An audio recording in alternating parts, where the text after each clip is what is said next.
Hola, buenas tardes a todos, bienvenidos a una nueva charla. Hola Carlos, bienvenido. Hola Carla, Eduardo, Gaby, bienvenidos a todos. Vamos a dar comienzo a la charla número 20 de las aguas amargas a las aguas de vida. Vamos a estar hablando acerca de las aguas. La jornada número 4 es la experiencia de Israel en Mará. Dice en Shemot en el 15 del 22 al 26, entonces Moshe hizo que Israel se alejara del mar de los juncos. Se adentraron en el desierto de Shur, viajaron 3 días por el desierto y no hallaron agua. Llegaron a Mará, pero no pudieron beber el agua de Mará porque era amarga, por eso fue que la llamaron Mará, que significa amarga. El pueblo se quejó contra Moshe, diciendo que vamos a beber. Así que él clamó a Yahweh y Yahweh le mostró un pedazo de palo y él lo tiró al agua y el agua se volvió dulce. Allí él les puso una norma fija y allí los puso a prueba. Dijo, si ustedes oyen diligentemente a Yahweh su Elohim, haciendo lo que es recto a su vista, prestando oído a sus mandamientos y observando todas sus leyes, entonces no traeré sobre ustedes ninguna de las enfermedades que traje sobre los misritas, porque yo, Yahweh, soy su sanador. Según Shemot, entonces el pueblo caminó 3 días por el desierto. En los escritos de Moshe, el desierto tiene un significado positivo y también negativo, ya lo hemos estudiado. No obstante, la mayoría de los creyentes solamente han oído que tiene un significado negativo. Generalmente el desierto es una cosa mala.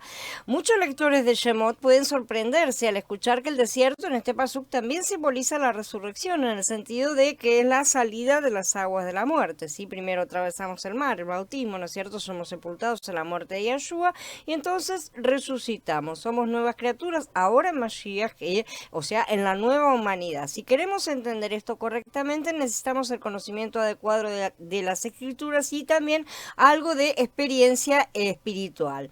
El mar de junco fue creado por Elohim como un bautisterio, ¿no es cierto?, para los hijos de Israel. Y eso significa que aún en su creación, Elohim hizo algunos preparativos ya desde aquel momento, ya lo sabemos, ¿no es cierto?, que muchas cosas se fueron preparadas desde antes de la creación para representar la salvación de su pueblo. Los lugares geográficos representan cosas espirituales, ¿no es cierto? África está al lado occidental del mar de juncos y Asia al lado oriental. La palabra Shur significa una pared, como ya hemos dicho, y el nombre Migdol mencionado en el capítulo 14 significa una fortaleza. Según algunos historiadores, había una pared de separación que protegía Mitzrayim, ¿sí? Una pared que empezaba en el mar Mediterráneo y terminaba en Shur, ¿no es cierto? Recordemos una vez más la muralla del príncipe que ya hemos mencionado varias veces, que se supone que existía antiguamente, es una mención bastante repetida. Después entonces de haber cruzado el mar de Junco, los hijos de Israel viajaron 3 días por el desierto de Shur, ¿sí? La columna de nube los condujo hacia Shur, hacia el sur, digamos, hacia Mará. Si deseamos conocer el significado espiritual de estos datos geográficos, tenemos que considerar esta porción de la palabra según la revelación del Berij Hadashah, también según nuestra experiencia. Hemos señalado que el bautismo introduce a los creyentes en la resurrección. También que el mar de juncos será el bautisterio, ¿no es cierto? Por lo tanto, después de ser bautizados en el mar de juncos, fueron introducidos en resurrección. En Shemot, en el capítulo 3, Moshe le pidió a Faraón que dejara ir a los hijos de Israel, ¿no es cierto?, al comienzo de la pelea, para que viajaran 3 días por el desierto y que ahí presentaran un sacrificio a Elohim, ¿no es cierto?, su Elohim, y le celebraran a él. Este viaje de 3 días representa justamente la resurrección, como ya estudiamos. Esto significa que en resurrección el pueblo de Elohim fue separado de Mitzrayim y esto se completó exactamente en Shur, ¿sí? 3 días de viaje a través del desierto. Por lo tanto, el desierto es también una esfera de separación, o sea que todas las cosas tienen muchas connotaciones, ¿no es cierto? Ahora tenemos que continuar para ver que el desierto también representa la esfera de resurrección. Decimos esto conforme a la revelación del Berij Hadashah acerca del bautismo y también conforme a nuestra experiencia. Tenemos que comprender que esto ilustra el proceso, ¿sí? No es una cosa instantánea, sino que es todo un proceso. El bautismo nos lleva a la resurrección y aunque entramos en ella, sí que salimos de las aguas de muerte, esa resurrección, ese desierto, es un proceso que debe culminar en Sukkot. ¿sí? Que es la glorificación, Sukkot será la glorificación. Shavuot es un proceso, aunque la resurrección es instantánea, ¿sí? Porque Shavuot representa no solo la resurrección, o sea, el nacimiento de un nuevo hombre, sino la santificación, ¿sí? Y, o sea, es el crecimiento y el desarrollo de ese bebé hasta su plenitud, justamente. Lo que sucede es que es un proceso, a pesar de que podemos decirlo en una sola palabra, de manera rápida, decimos santificación, esa santificación requiere todo un largo proceso. Entonces, como ya dijimos otras veces, es difícil pintar cuadros en el plano material acerca de las cosas espirituales, ¿no es cierto? En lo espiritual, muchas cosas se superponen, suceden al mismo tiempo, entonces son representadas normalmente, como ya lo sabemos, por dos cosas aparentemente diferentes, pero que van unidas, están relacionadas, ¿no es cierto? Como el caso de las dos palomas, las dos cabras, de los sacrificios. Aquí también el desierto es como un túnel, por así decir, que une Sukkot, que une Pesach, perdón, con Sukkot, ¿no es cierto? Ese es el túnel de Shavuot, podemos llamarlo, ¿no es cierto? Por así decir. Y muestra, por así decir, en cámara lenta, el proceso de la santificación que debe producirse en el interior de los creyentes. Las personas salen del bautismo de Pesaj, entran en el desierto en la resurrección y atraviesan el desierto de Shavuot haciendo crecer a Mashiach en ellos para llegar a la glorificación plena de Sukkot, ¿no es cierto? El desierto es como la gestación de un bebé, como el tiempo en el cual el bebé está en el útero, ¿sí? Que se está gestando el nuevo hombre. En cuanto a un creyente es bautizado, él siente que ha sido sacado, ¿no es cierto?, de la vieja esfera y puesto en una nueva esfera, que es la esfera de la resurrección. Romanillí en el capítulo 6 afirma que al ser bautizados en Mashiach tenemos que andar en novedad de vida, ¿sí? Sin lugar a dudas, andar en novedad de vida significa vivir en la esfera de la resurrección. Según la tipología de Shemot, esta esfera comienza en el desierto de Shur. Hola Gloria, bienvenida. Hola Viri, bienvenida. Bienvenidas a todas. Entonces es significativo que el viaje desde el Mar de Juncos hasta Mará es exactamente 3 días, no 2, ni 1, ni 6, ni 17, ¿sí? 3 días, justamente. Según una nota en el texto de la versión ampliada, la distancia entre Mar de Juncos hasta Mará era de aproximadamente 49-50 kilómetros, ¿no es cierto? Sin duda, los hijos de Israel pudieron haber caminado esta distancia en menos de 3 días, realmente. Tenemos que creer que el paso de su viaje estaba bajo la dirección y el control soberano de los Elohim, podrían haberlo hecho más rápido. El hecho de que viajaran durante 3 días describe el caminar en resurrección. Él es el que maneja los tiempos, ¿no es cierto?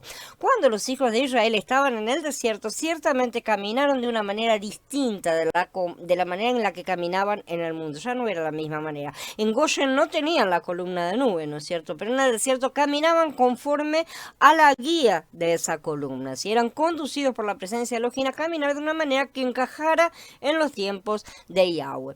Muchos se preguntarán por qué las escrituras usan el desierto para representar la resurrección. Parece un poco incongruente para nuestras cabezas, ¿no es cierto? Pero nosotros no estamos, nosotros no estamos acostumbrados a pensar que la resurrección es justamente tipificada por un lugar como el desierto, que para nosotros es una cosa desolada y sin vida, ¿no es cierto? ¿No? Esa es la idea más o menos que nos viene a la cabeza.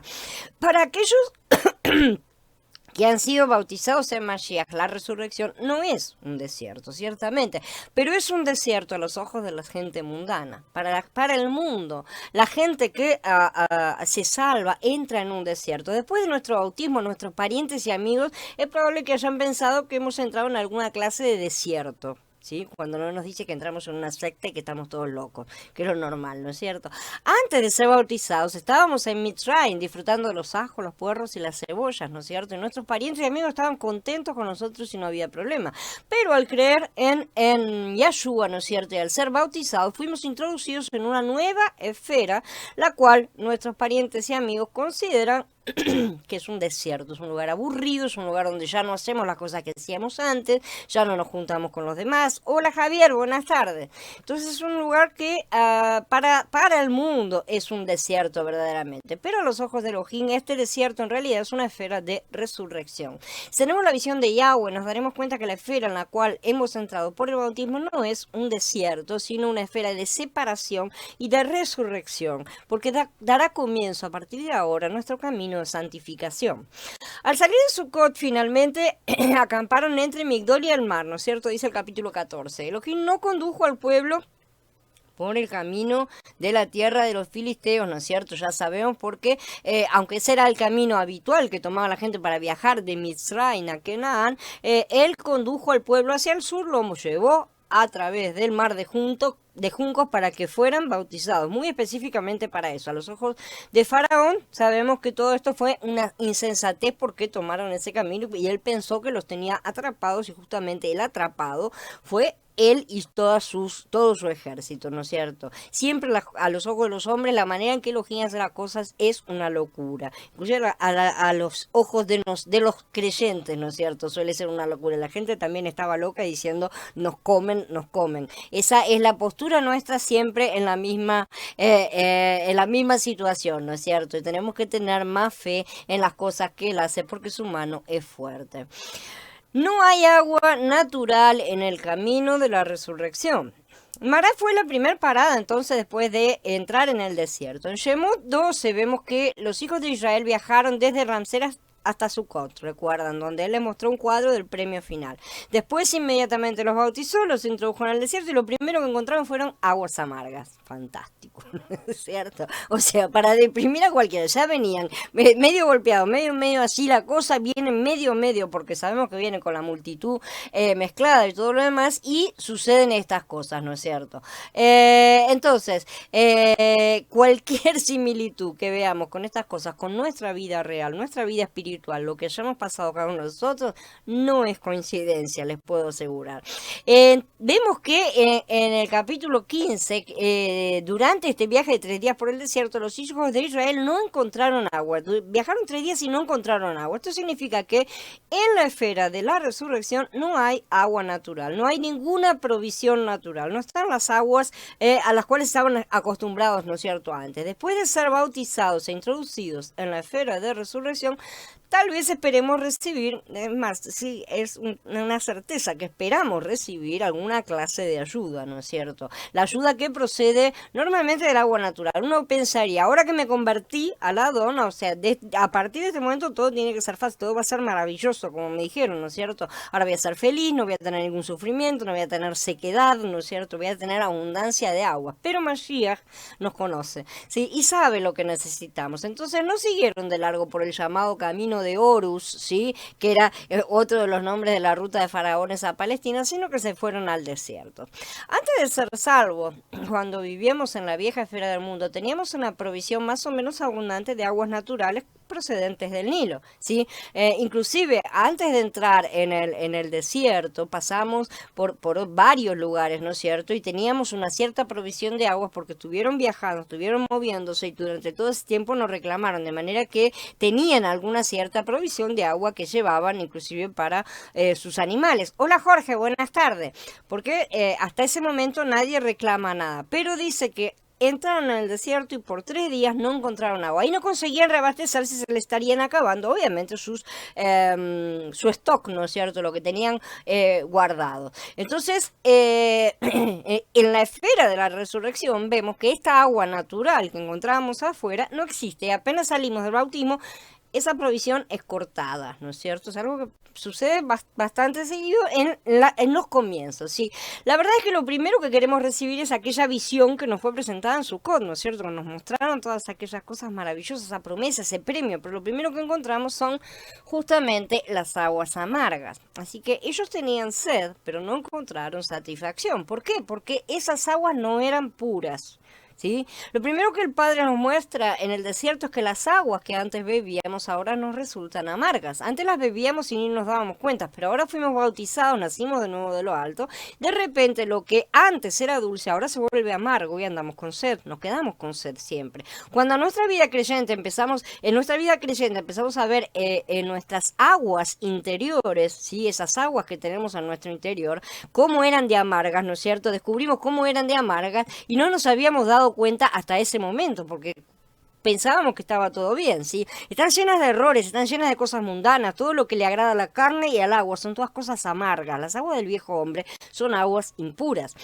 Pero, gloria al Mashiach, que en el nuevo nacimiento recibimos el madero para aplicarlo a nuestras aguas impuras de la carne, ¿sí? Para llevar nuestro viejo hombre al madero y ahora sí recibir aguas dulces, aguas que podemos beber, aguas puras, purificadas, ¿no es cierto? Antes bebíamos inmundicias, ahora bebemos aguas dulces. Este es el primer paso. Todavía no llegamos a Joreb, donde vamos a beber el agua de la roca, ¿sí? Para ríos de agua viva que tienen que brotar en nuestro interior. Ese es otro paso, falta todavía para que lleguemos allá. Acá vemos todas las partes del proceso detalladas, detalle por detalle. Es un camino maravilloso el que nos muestra él en todas estas jornadas que nos hace atravesar junto con ellos en el desierto. ¿Sí? Pero en cada uno de nosotros puede también ser todo junto o separado. No es que vaya a ser exactamente así un cuadro repetido en la vida de cada uno. A veces hay cosas que se saltean, hay veces que se altera el orden, ¿no es cierto? No pasa por ahí. La cuestión es que yo creo que de una forma u otra todos nos identificamos también con todas estas cosas, ¿sí? El paso por estas jornadas depende de nuestra sed realmente, ¿no es cierto? Si vamos rápido, si vamos lento. Entonces Elohim guió al pueblo hasta Mará, que significa amargura, ¿sí? Dice, llegaron a Mará y no pudieron beber las aguas de Mará porque eran amargas, por eso le pusieron el nombre de Mará. El hecho de que Elohim llevara a su pueblo hasta este lugar indica que mientras caminamos en la esfera de resurrección, Él nos conducirá a un lugar de amargura, ¿sí? A Mará. Uno pensaría que Yahweh lo haría fácil todo desde el principio, ¿no es cierto? Sobre todo los primeros creyentes son los que están convencidos de que todo le va a ser así de fácil y normalmente es así porque nadie les dice, nadie les advierte de todas esas cosas para no asustarlos, ¿no es cierto? Al principio uno empieza a buscar al Adón y tiene momentos de gran gozo, eso es real para todos, ¿sí? Pero también tiene ciertos momentos de sequedad y uno dice, ¿por qué no me siento tan bien? Antes me sentía bien, ¿qué estoy haciendo mal? Enseguida la persona se empieza a asustar, ¿no es cierto? A veces cuando estamos en una reunión, ¿no es cierto? Me siento tan hermosa, está todo tan lindo, ¿no es cierto? Pero parece que cuando salgo a la reunión se me apaga todo. Y no, se me acabó, yo no tengo más ese incentivo, ¿no es cierto? Llego a casa y se me forma un problema, o llego a una situación, ¿no es cierto? Y se me cae al piso toda la bondad que sentía adentro, ¿no es cierto? Puede ser en el trabajo, puede ser en cualquier lugar, ¿no es cierto? Y después estoy buscando otra vez ese momento de paz, ese momento de alegría, ¿no es cierto? Estamos buscando siempre esa cosa como quien busca una droga, realmente. Así que, y Elohim sabe que así sería nuestra experiencia realmente. Antes de Elim, que sí son fuentes y palmeras, que vamos a estudiar un poquito más adelante ahora, está Mará.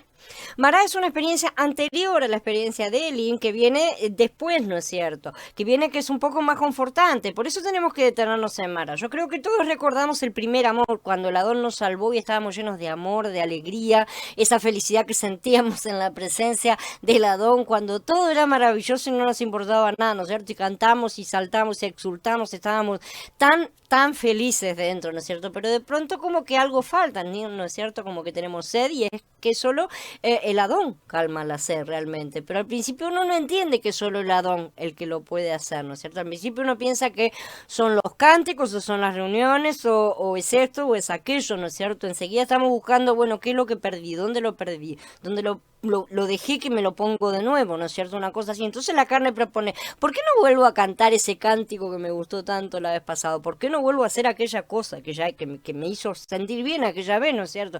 Y lo cantamos de nuevo solo acompañado, pero ya no es lo mismo, ¿no es cierto? Hacemos de nuevo esas cosas y ya no tienen la misma cosa, la misma vida. Si la vez pasada fue del Ruach, ¿sí? Esta vez es como un pozo seco, ¿no es cierto? Está una cosa que no tiene gracia, es como una experiencia de sequedad realmente. Parece que las cosas están sin vida. Y Elohim nos está enseñando esto con un propósito, que la carne no puede repetir en sí misma las experiencias del Ruach y por eso tenemos que cortar con la carne.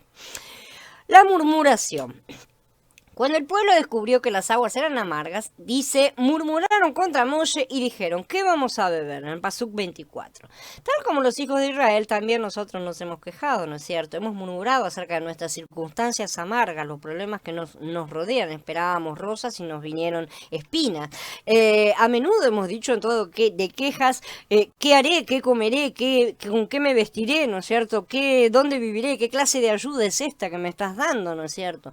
Pero como verdadero siervo de Elohim, en lugar de luchar contra las murmuraciones y las quejas del pueblo, Moshe clamó a Elohim, ¿sí? No tenemos que enfrentar estas reclamaciones que nuestra propia alma nos hace, ni enfrentar la situación en nosotros mismos. Ninguna de las dos cosas es lo que tenemos que hacer, ¿sí?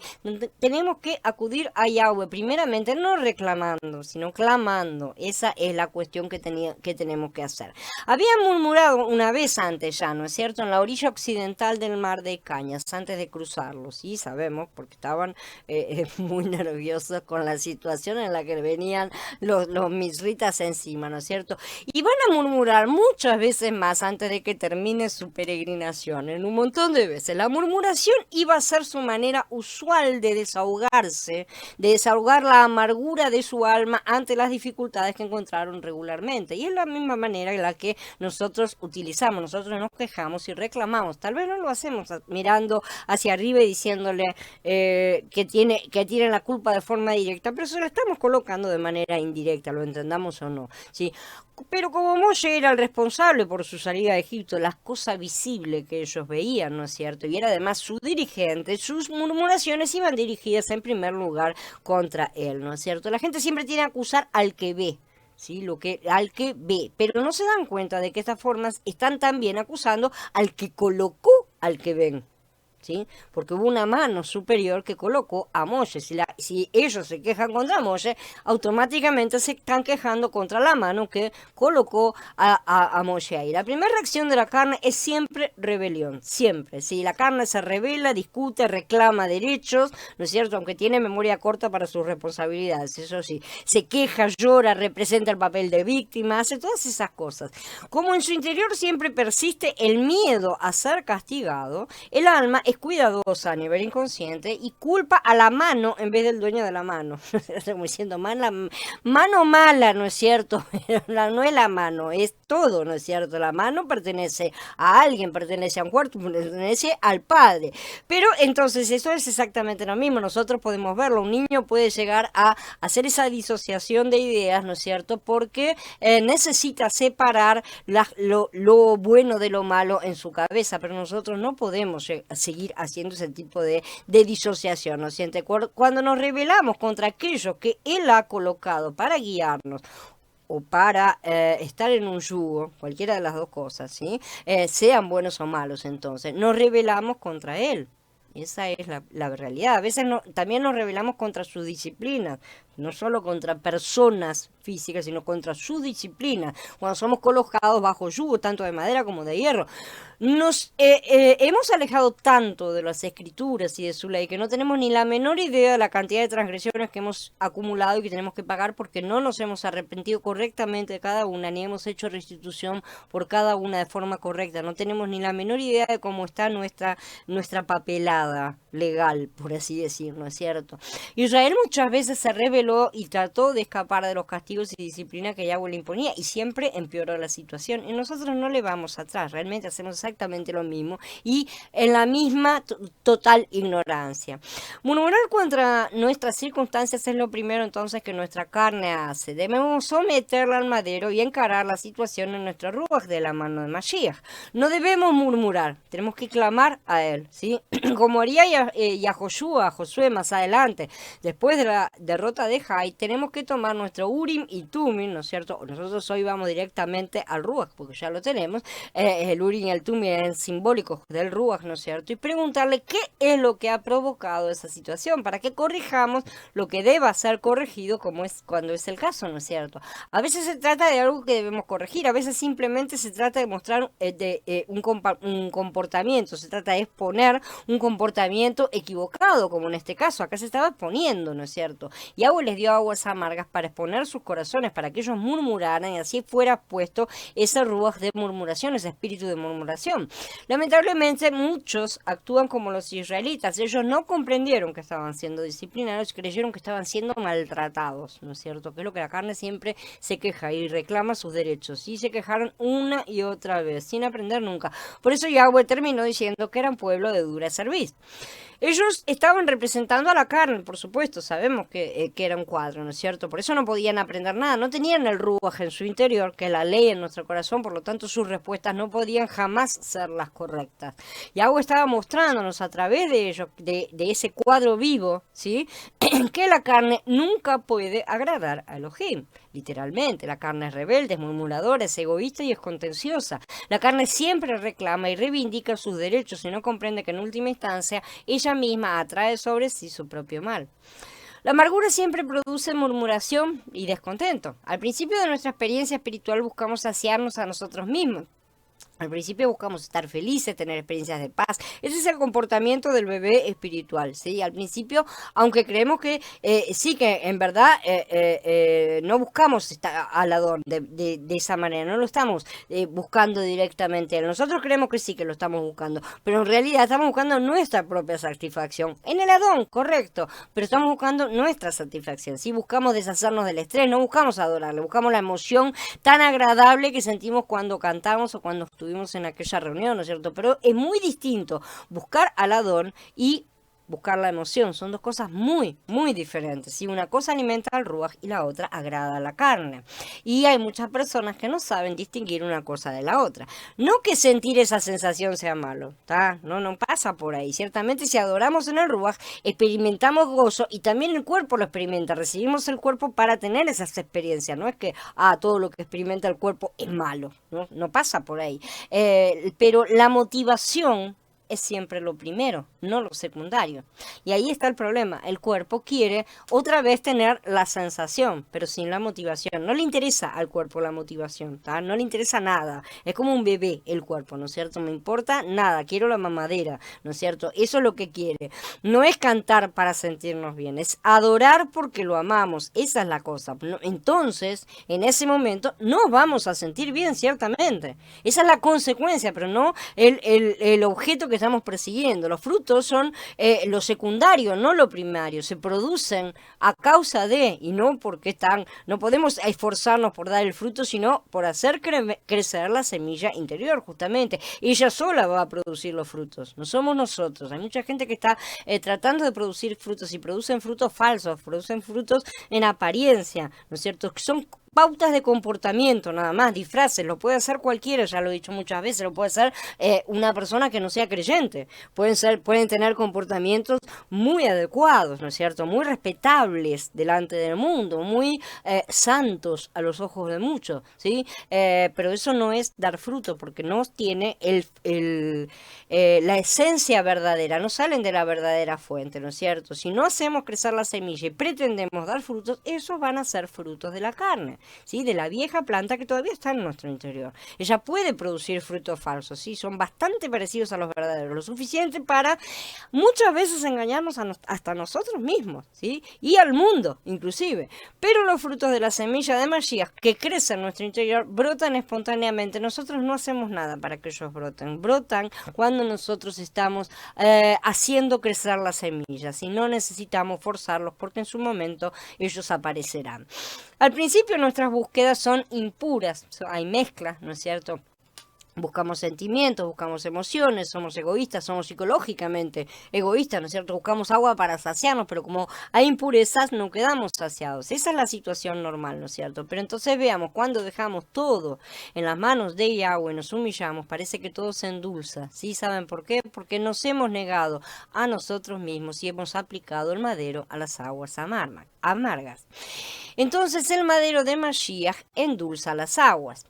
Así que él clamó a Yahweh, Yahweh le mostró un pedazo de palo, él lo tiró al agua y el agua se volvió dulce. Allí él les dio un estatuto y una ordenanza y allí los puso a prueba. Estatuto es Hok, sí, en hebreo, que viene de la raíz hakak, que significa grabar, sí, aplicada a grabar en la piedra, tatuar también, ¿no es cierto? Grabar, dejar una marca, por así decir, ¿no es cierto? En Shoftim 5 se utiliza como legislador, que está mal traducido como jefe, porque es grabador de leyes, literalmente, por eso que es legislador, ¿no es cierto? Está referido a las leyes porque es como los escribas, los que registraban las leyes, ¿no es cierto?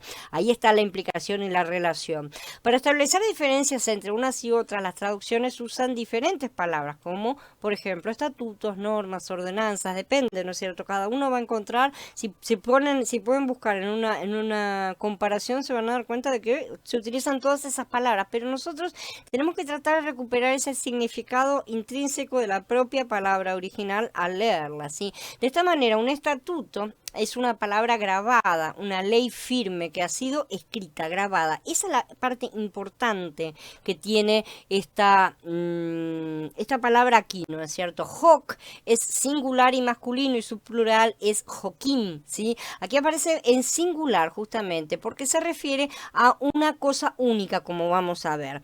La palabra traducida como ordenanza, por otro lado, es mishpat, ¿no es cierto? Que la conocemos bastante. Y también es traducida de diferentes formas, como justicia, como ley, etcétera. O sea, también tiene muchas diferentes traducciones, lo cual siempre termina siendo confuso de qué es exactamente qué es cada cosa, ¿no es cierto?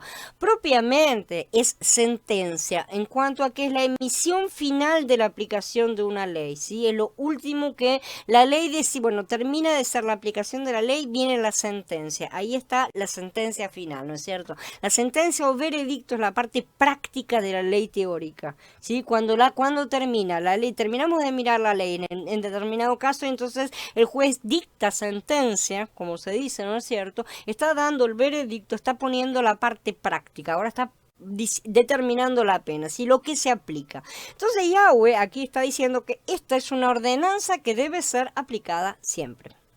¿Sí? ¿Será que esto quiere decir que la gente tenía que andar lanzando maderas a las aguas para endulzarlas? ¿Sí? La verdad es que todas las ordenanzas de Yahweh, ¿sí?, tienen una aplicación espiritual, como ya deberíamos comprender hoy, aunque muchos tratan de volver y tirar maderitas al agua, ¿no es cierto? Pero no se trata de eso. Aquí encontramos la primera realmente de las leyes de Yahweh, la primera que está siendo aquí mencionada, que nadie parece haber registrado como tal y sin embargo está escrita con sus palabras perfectamente legales. Tenemos que aplicar el madero a las aguas amargas. Esa es la primera ordenanza de Yahweh para todos sus israelitas en el desierto. Es bastante lógico que hayan pasado por alto esta ley antiguamente, ¿no es cierto? Ya que ni apariencia de ley tiene en sí, ¿no es cierto? Además faltaba su cumplimiento cabal en Mashiach, entonces no había ninguna relación en aquella época histórica, ¿sí? Pero había está escrito de forma bien clara que esto es un estatuto, o sea, una ley grabada. Sí, no es una ley cualquiera, no es una cosita para dejarla no, es una ley grabada y una ordenanza, o sea, una ordenanza, una sentencia aplicada. Sí, las dos cosas se está diciendo. De manera que es una cosa que debemos hacer obligatoriamente.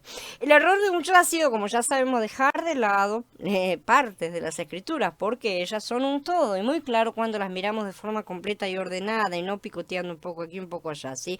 Y entonces, porque normalmente de esa forma la gente termina barriendo debajo de la alfombra lo que no les gusta o lo que no entiendan. Y de esa manera no terminan de armar el cuadro completo. Si está escrito, es importante. Así de simple, no interesa. Si está escrito, aunque no lo entienda, bueno, ya me lo mostrará. Pero es importante. Así que pidamos luz para ver las cosas que aún están ocultas a nuestro entendimiento. En respuesta a su clamor, Elohim entonces les mostró un árbol, dice en el Pasuk 25. Cuando Moshe echó el árbol en las aguas, ¿sí?, estas se endulzaron. Este árbol simboliza el madero de Mashiach, ¿no es cierto? Por lo tanto, el árbol que sanó las aguas amargas denota el madero sobre el cual fue clavado Mashiach, ¿no es cierto? Esto no quiere decir que miremos a Mashiach como cuando la serpiente de bronce fue clavada. Son dos cosas, situaciones, fue levantada, ¿no es cierto?, en el desierto. Son dos cosas diferentes. Acá se habla de otra cosa, es aplicar el madero a las aguas amargas. Es una cosa diferente de mirar a la serpiente para ser salvos. Como se puede ver, son dos conceptos que se están tocando diferentes. ¿Qué hizo Yahweh cuando Moshe le clamó? Le dijo que lanzara un madero a las aguas. O sea, miren y vean con claridad lo que soluciona el problema de la amargura. Es el árbol, es el madero, ¿sí? Este árbol representa el madero. Mashiach entró en las aguas de la muerte y las endulzó. Aquí dice que Moshe clamó a Yahweh y Yahweh le mostró entonces este árbol. Si no hubiera este problema de sequedad, ¿no es cierto?, de falta de agua, de la amargura de las aguas, nosotros no buscaríamos al Adón. Hubo primero un clamor, ¿sí? Cuando lo buscamos es en medio de la amargura justamente. Y en ese momento entonces Él nos muestra el madero. Él nos dice, esa es la solución que te di. ¿Sí? Y la que deberás usar para todas las cosas, por eso es un estatuto y una ordenanza, ¿sí? En todo deberás aplicar el madero, porque el madero no es solo la salvación, esa es únicamente la primera parte, la puerta de entrada, la punta del iceberg, ¿sí? No dejes debajo de las aguas el resto de las riquezas del madero, úsalas en tu desierto, aplica el madero a las aguas, porque es el arma que te he dado, no para que la entierres, sino para que la apliques a toda amargura. Lamentablemente la mayoría no lo hace, ¿no es cierto? Ni nos han enseñado, ni nos han mostrado estas cosas. Es el madero el que va a endulzar las aguas amargas. ¿Cómo aplicamos ese madero en nuestra vida real? ¿Cómo es que lo hago? ¿Tiro una maderita realmente en el curso? Evidentemente no. Como está escrito, como dice en Matillán, en el capítulo 16, si alguno quiere venir en pos de mí, niéguese a sí mismo, tome su madero y sígame. Así que aplicar el madero es negarnos a nosotros mismos. Listo, eso es todo. Simple, ¿verdad? ¿Era simple? No, no es verdad. La verdad es que no lo es, porque nuestra carne no acepta ser negada, ¿no es cierto? Y por eso el desierto es un camino a través de la sequedad, es el camino de la santificación que no agrada a nadie, pero que con cada paso nos acerca más y más al premio de la tierra prometida, que es la glorificación. Si al principio uno no se niega a sí mismo, no hay nada. Tenemos amargura, ¿no es cierto? Tenemos aguas amargas, tenemos luchas y ahí nos vamos a quedar. Y ahí vamos a seguir dando vueltas y vamos a seguir amargándonos cada vez más, ¿no es cierto? En el medio de la amargura, hasta que metamos el árbol en el agua, hasta que nos humillemos, nos neguemos a nosotros mismos. Moshe echó el árbol en las aguas y las aguas se endulzaron. Entonces, hermanos, uno en el camino encuentra amarguras. Eso es real, ¿no es cierto? Esas amarguras no van a ser endulzadas hasta que no metamos el madero en la amargura. Solamente cuando nos negamos a nosotros mismos, rechazamos nuestras reclamaciones, nuestros derechos, nuestro resentimiento, nuestra rabia, nuestro lo que sea que está haciendo, generando aquella raíz de amargura en nuestro interior, entonces solo entonces terminamos con las aguas amargas, se harán dulces y las beberemos hasta el final, porque esa es la copa que el Padre nos ha dado para que la bebamos y no hemos de beberla hasta el final. Y por su gracia la beberemos con alegría, ¿sí? Porque su madero la habrá endulzado. Y esa es la forma, ese es el gran secreto que han tenido todos los mártires y tantas personas a las cuales la gente admira tanto y dice cómo pudieron aguantar. Podemos también tratar de apretar los dientes y tragarla toda, ¿no es cierto? Pero estaremos bebiendo aguas amargas y no aguas endulzadas. Entonces seguimos haciendo las cosas en la carne. Muchos fingen, muchos disimulan, sí, asumen posturas, barren debajo de la alfombra la amargura, ¿no es cierto? La disimulan ahí abajo, tratando de fingir delante del mundo y de ellos mismos que han superado las cosas, pero que, o sea, que son buenos creyentes, ¿no es cierto? Que no se están portando mal, que se están portando bien, pero han fallado. Han fallado y Yahweh conoce el corazón, ¿no es cierto? Porque sus aguas continúan siendo amargas. Y ahí está el problema, porque nunca aplicaron el madero a su carne. Aplicar el madero a una situación es aplicarlo a nuestra propia carne, no a la situación de afuera, no a la carne del vecino. Es muy fácil porque la mayoría de la gente quiere agarrar el madero y partírselo en la cabeza al vecino, pero no es así la aplicación del madero. El madero tiene que clavar nuestra propia carne. Esa es una situación personal, ¿no es cierto? El madero es personal, pero los resultados son siempre corporativos, para el bien del cuerpo, porque lo que nosotros matamos de nuestra carne siempre hace al bien de la congregación toda. Así que Yahweh estaba empezando a enseñar a su pueblo a tomar el madero y por eso no hace las cosas fáciles, realmente. Prestemos mucha atención que aquí dice que él lo hizo a propósito. Dice, allí él les dio un estatuto y una ordenanza y allí los puso a prueba.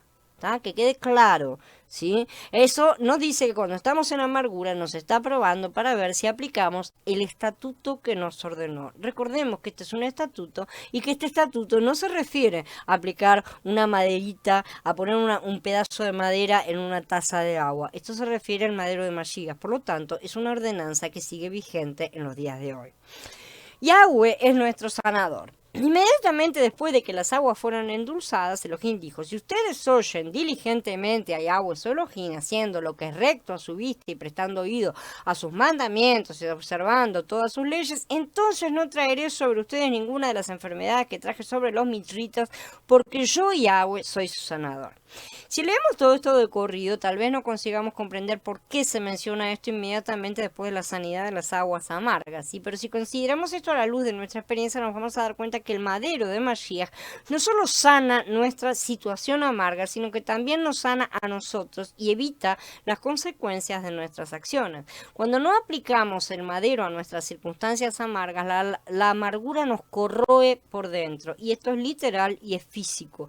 Bebemos aguas impuras, amargas, que no han sido endulzadas por la negación de la carne, y la carne sigue ahí loca, corroyendo todo, ¿no es cierto?, convirtiéndose en un ácido que se come todo, ¿no es cierto? Y eso produce lo inevitable, obviamente, una raíz de amargura. Si de lo amargo solo puede salir amargura, y la amargura trae sus propios frutos: resentimientos, venganzas, odios, disensiones, etcétera, ¿no es cierto? Esas cosas evidentemente no son del ruach, sino de la carne. Estos frutos son la consecuencia directa de no aplicar el madero, y estas son las maldiciones de quien no obedece sus estatutos y ordenanzas. ¿Qué ordenó? Aplica el madero. No lo aplicaste, estás maldito. Es tan simple como eso. ¿Estás maldito? ¿Estás enfermo? Sí, estoy enfermo porque eso me corroe por dentro y me deja con todas las cosas, con toda una serie de síntomas físicos que arruinan mi cuerpo literalmente, ¿no es cierto?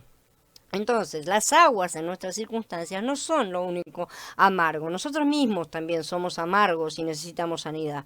Esa es la realidad. Entonces, nuestro mismo yo es amargo. Nuestro yo es una cosa amarguísima. En otras palabras, el yo está enfermo. Esa es la realidad. Estamos enfermos física, psicológica y también espiritualmente. Y la mayoría no quiere aceptarlo. Hay amargura en nuestro cuerpo, en nuestra alma y en nuestro ruach. Cuando me he encontrado en circunstancias amargas, a menudo Elohim me ha mostrado el madero de Mashiach, ¿sí? Me he dado cuenta que necesitaba tomar el madero y llevar una vida clavada en el madero, ¿no es cierto? Al principio no fue fácil.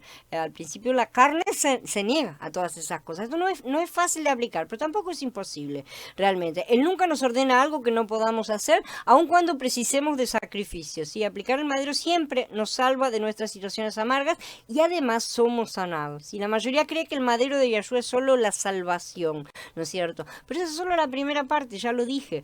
Y lo que la mayoría jamás hace de facto, de hecho, o sea, en plenitud, realmente es aplicar el madero a su carne. Muchos lo dicen de la lengua para afuera, pero no lo hacen, no lo practican.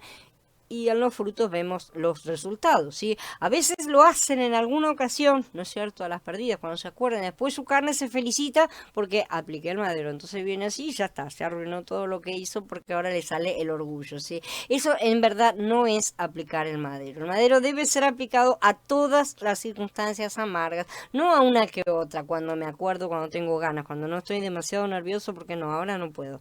Estoy muy irritado y no quiero, no. En todo el momento, si solo en la continuidad nace la costumbre, si finalmente llega a ser parte de nuestra propia naturaleza. No hay otra forma. Él decidió que esa era la forma de disciplina, ¿sí? Así que hacer de vez en cuando una cosa no es ser esa cosa, no es convertirse en esa cosa. Aplicar el madero de vez en cuando solo nos muestra que eso funciona, de hecho, sí, que deberíamos usarlo más seguido, todas las veces, ¿no es cierto? Pero nuestra carne dice no y le obedecemos.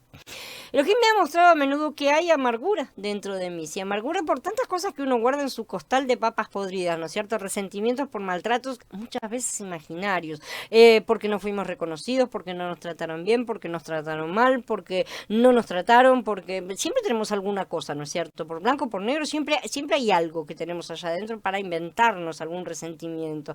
Y todas esas cosas que podamos inventar, que se nos pueden ocurrir, y guardamos y usamos cada vez que volvemos a ver aguas amargas, cada vez es que volvemos a salir, es en vez de usar el madero. Cuando en vez de aplicar el madero aplicamos nuestros viejos frutos amargos, aquellas cosas viejas que tenemos, solo obtenemos más amargura. Obviamente, no se puede producir otra cosa.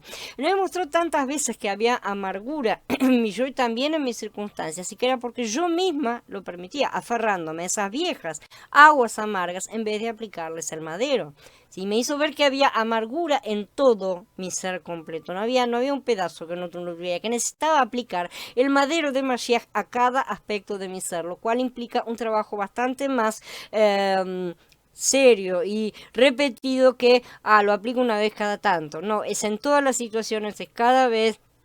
Y es como la carne se revela diciendo otra vez tengo que hacer lo mismo. Y sin embargo, así es, espiritual, psicológica y físicamente necesitaba y necesito y necesitamos todos aplicar el madero de Mashiach. Yo he experimentado continuamente la sanidad de Elohim de esta manera y he superado, por así decir, esta sería la palabra que el mundo utilizaría y la uso para que se me entienda, ¿no es cierto? He superado muchas cosas que antes me mantenían amarrada, ¿sí? Como a la mujer que tenía el espíritu de enfermedad que la mantenía encorvada, ¿no es cierto? Tenemos que comprender la verdadera naturaleza de nuestras enfermedades, que no es física, sino espiritual. Nuestras enfermedades son consecuencia de nuestras acciones, como él mismo advirtió que sucedería en las bendiciones y maldiciones de Barín 28. Y aquí vemos justamente que uno de los primeros estatutos que da es justamente aplicar las aguas el madero a las aguas amargas, ¿sí? ¿Cómo podemos pensar que no nos alcanzarán estas cosas hoy a nosotros cuando acabamos de comprender que estamos descuidando obedecer la primera de sus leyes, ¿sí? Que ni siquiera ha sido reconocida como tal ni por los creyentes de Pesach ni por los de Shavuot. Cuando aplicamos el madero no solo sanamos nuestra situación, sino también que somos sanados interiormente. Tanto nuestras circunstancias como nuestro ser, la amargura será cambiada en dulzura y esa es la única manera de producir los verdaderos frutos del Ruach. Tal vez algunos piensen que no tienen necesidad de ser sanados en su mente, en su parte emotiva o en su voluntad, y mucho menos en su forma de sentir. A la gente normalmente esa parte le gusta. O algunos lo admiten, pero ya que los vemos que están siempre iguales, es evidente que no están aplicando el madero. Dicen sí, sí, pero no, ¿no es cierto? Por lo menos no de la forma correcta que Yahweh nos indica. Permítanme decirles que todos tenemos problemas con estas partes de nuestro ser. No hay nadie que esté exento, ¿no es cierto? Seamos jóvenes o viejos, hombres o mujeres, estamos enfermos todos en nuestra mente, en nuestra parte emotiva de voluntad, que es nuestro viejo hombre, y a través del cual nos manifestamos mayormente, porque estamos acostumbrados a hacerlo por ese lado. Estamos enfermos aún en nuestro ruach, porque no le permitimos manifestarse en plenitud y lo atrofiamos muchas veces. Antes de ser salvo, nada en nosotros funcionaba adecuadamente, sí, pero después de ser salvos, vemos que la mayoría continúa igual. Este es un problema. Algunos con un poco de maquillaje, pero básicamente igual que antes. Para resolver estas cosas necesitamos endulzar esas amarguras, llevar el viejo hombre amargado al madero, ¿sí? Y hacer crecer nuestro nuevo hombre al negarnos a nosotros mismos. No escuchar todas las reclamaciones que está haciendo aquel que está clavado en el madero, que está ya berreando, gritando y reclamando su derecho. No, nosotros nos negamos a nosotros mismos, perdonamos, aplicamos la ley del jubileo, hacemos todo lo que Mashiach nos dice, nos negamos y seguimos adelante, eliminamos esas aguas amargas y las endulzamos, ¿no es cierto? Entonces endulzas y vamos a poder beberlas con alegría, aceptamos la copa que el Padre nos está dando, ¿no es cierto? Y de esa manera vamos a poder ser una luz brillando en el medio de las tinieblas para gloria del Padre y gloria del Hijo. Mientras caminemos entonces en la esfera de la resurrección, seremos conducidos a Mará continuamente. Esa es una realidad. Cada vez que experimentemos el árbol de sanidad lanzado en nuestras circunstancias, el madero del árbol de la vida, ¿no es cierto? Espontáneamente nos damos cuenta de que algo en nuestro ser debe ser sanado. Tal vez sintamos una necesidad de sanidad en la mente o nos demos cuenta de que nuestra voluntad tiene que ser ajustada porque estamos yendo para el otro lado, o vemos que alguna otra parte emotiva tiene que ser equilibrada. Determinadas partes, en otras ocasiones podemos ser conscientes de que nuestro ruaj está amargado hacia los demás, tiene que ser sanado, ¿no es cierto? Estamos haciendo manejar mal las cosas, ¿no es cierto? No rechacemos el llamado del ruaj cuando nos muestra estas cosas, porque a veces a nosotros mismos nos las muestra de forma directa, a veces nos las muestra a través de otros hermanos. No lo rechacemos. Él no nos está acusando por nuestra amargura, nos está mostrando cómo sanarla. La está exponiendo y está diciendo, ves ese cáncer que tenés ahí, eso te va a matar. y nosotros estamos berreando y diciendo, no me saques el bicho de adentro, ¿cómo vas a mostrar eso? Porque ofende a nuestra carne. Muchos han buscado por siglos los dones de sanación, ¿no es cierto? Sin comprender que la sanidad es uno de los dones que viene con la semilla de Mashiach, uno de los dones que están dentro de aquel paquete cerrado que todavía la mayoría no ha abierto. Así que como Elohim probó a los hijos de Israel en Mará, él usa también, de la misma manera, nuestra experiencia de su madero en circunstancias amargas para probarnos. Al probarnos, él nos muestra dónde estamos y lo que somos, cuánto hemos avanzado, cuánto hemos aprendido a obedecer la orden que él nos da, ¿no es cierto? Él expone nuestros motivos, nuestras intenciones, nuestros deseos, aquellas cosas amargas de nuestro interior. No hay nada que nos pruebe más que la experiencia del madero. La experiencia del madero en circunstancias amargas nos prueba y expone cada aspecto de nuestro ser, ¿sí? De una manera que no nos agrada. A la carne no le agrada, claro.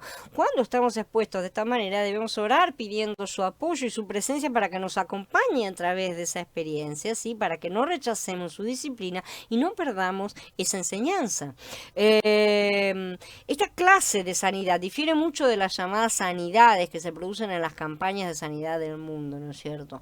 He asistido a muchos videos de esas campañas, muchas cosas así, nunca ninguna en vivo, ¿no es cierto? Y lamento decir que ni una sola vez vi una sanidad verdadera, ni tampoco tengo registro de personas en las cuales confíe que me puedan afirmar exactamente eso. No digo que no sea posible. Al contrario, yo creo que sí que es posible. Pero sí afirmo de manera categórica que la sanidad viene de aplicar el madero de Mashiach a nuestras amarguras. No lo digo yo, lo dicen las escrituras. La verdadera sanidad se produce cuando recibimos la disciplina del madero, ¿sí? Y los verdaderos milagros también se recibían antiguamente cuando la persona que iba a recibirlos tenía la suficiente fe, como relata, ¿no es cierto?, que cuando los apóstoles iban a curar a uno que estaban por curar, vieron en sus ojos la fe. Entonces, de esa manera pudieron hacer milagros. De la misma manera también se dice que Mashiach no hizo muchos milagros en su ciudad natal porque no le creían. De manera que los milagros dependen del otro lado. No solamente, no son un milagro y nada más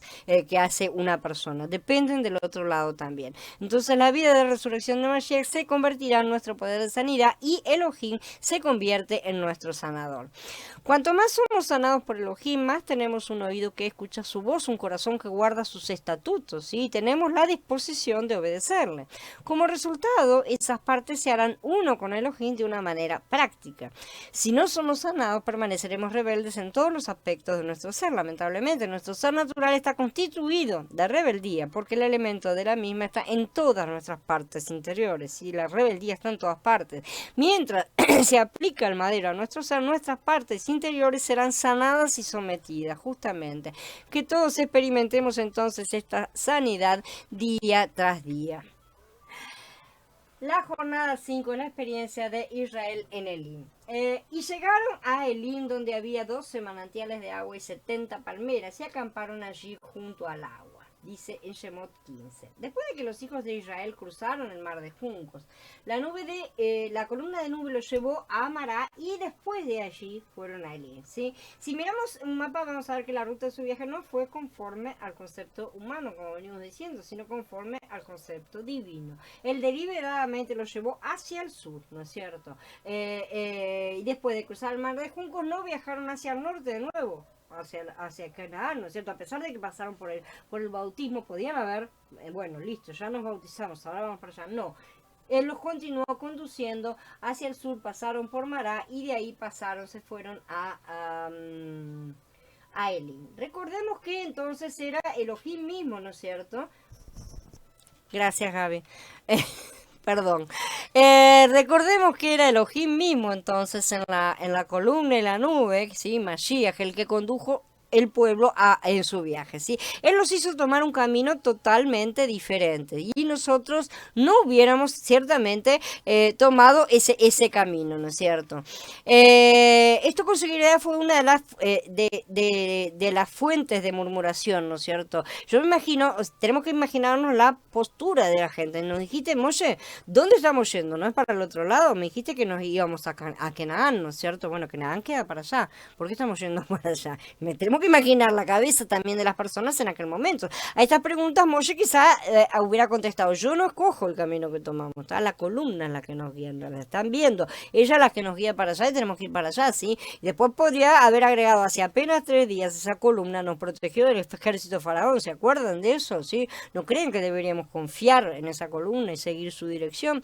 Lo más probable es que los hijos de Israel y el resto de la multitud mixta esperaran ser conducidos hacia el norte, ya directamente hacia la buena tierra como prometido, ¿sí? Así que esto, ya como digo, con seguridad fue una de las fuentes de murmuración entre la gente, ¿sí? Que debían andar hablando entre ellos si era verdad o no que iban a Canaán, porque si vamos a Canaán, ¿por qué estamos yendo para el otro lado? La carne siempre reacciona de esa manera, ¿no es cierto? Si Moche sabía lo que hacía, si era que, quién decía que era, si realmente hablaba con Yahweh, esas cosas, ¿no es cierto? No es que siempre criticamos todo eso. Sabemos cómo es la gente cuando creen que están siendo mal conducidos, ¿no es cierto? Cuando les entran las dudas. La carne siempre determina que ella lo haría mejor y es normalmente así que todo termina en rebeliones, ¿no es cierto? Discusiones, contiendas, cosas por el estilo. Y todo eso porque la carne nunca comprende de las cosas del Ruach. No obstante la lógica del mundo que dice que Canaán está al norte, ¿sí? Elohim nos condujo hacia el sur, hacia Mará y Elim. Y en esto vemos que el camino de Elohim es siempre diferente al nuestro. Normalmente es literalmente opuesto, como podemos ver. Si haríamos bien en empezar a pensar al revés y lo que nos ubicaría un poco más en su camino. Pero por fin llegaron a Elim después de Mará. ¿Ustedes creen que Elohim no había predestinado este oasis desde antes de la fundación del mundo? De la misma manera que había predestinado Mará y todas las cosas. Yo creo que sí. Llegaron a Elim donde había 12 fuentes de agua y 70 palmeras y acamparon allí. En Elim estuvieron bastante tiempo y sin embargo Elohim lo dijo todo en un solo pasuk, porque hay una sola mención de esto, ¿sí? Cuando hay que aprender unas grandes lecciones hay que emplear hasta 2 capítulos para explicar la lección. Pero acá se trataba de un oasis, era un descanso realmente. Trabajamos 6 días y el Shabbat descansamos, ¿no es cierto? Ellos habían demorado un día en Sukkot, un día en Etam, un día en Pijajirot y 3 días por el desierto buscando agua. Esos son los 6 días que pasaron, ¿sí? Son 6 días y cuando llegaron a Mará y las aguas en la mar no las podían beber, pero el número 7 es justamente el día del descanso. Elim es un oasis de descanso. Pero es solamente un oasis, no es todavía la tierra de Canaán, es una representación, otro cuadro más, como había sido Sukkot al principio, ¿no es cierto? No es todavía la posesión completa de la tierra, no es el reino, pero gracias a Yahweh es un oasis. Él prepara estos oasis cuando son necesarios, ¿sí? Entonces, Elim es un oasis de descanso, pero es solamente un oasis, no es todavía la tierra de Canaán, no es todavía la posesión completa de la tierra, ni es el reino completo, pero sí es un oasis, ¿sí? Gracias a Yahweh es un oasis. Él prepara estos oasis cuando son necesarios en nuestra caminata. 6 días caminando por el desierto y 3 semanas descansando en Elim. Eso fue el tiempo que pasaron allí. En el siguiente pasuk vemos que dice, partió luego de Elim toda la congregación de los hijos de Israel y vino al desierto de Sin que está entre Elim y Sinai a los 15 días del segundo mes. ¿Sí? Ellos partieron a los 15 días del primer mes de Mitzrayim, ¿no es cierto? Quiere decir que estuvieron en Elim hasta la mitad del siguiente mes, ¿sí? O sea que se demoraron 3 semanas ahí. Qué bueno que es Elohim, ¿no es cierto? Él les dio 3 semanas para estar en un oasis maravilloso. A veces parece que la prueba es difícil, parecía que es tan dura, es tan larga, ¿no es cierto? Tenemos Mará en el medio. Y entonces llegamos a Elim y él nos prepara un banquete, aunque tampoco es una cosa que va a durar para siempre porque todavía nos llevamos a casa, ¿no es cierto? Estos tiempos los determina el propio Yahweh, ¿sí? Esto no lo termina el pueblo, es Elohim el que con la nube dirigía al pueblo cuando había que quedarse en un lugar y hasta que la nube no se levantaba, entonces ellos no continuaban, no podían.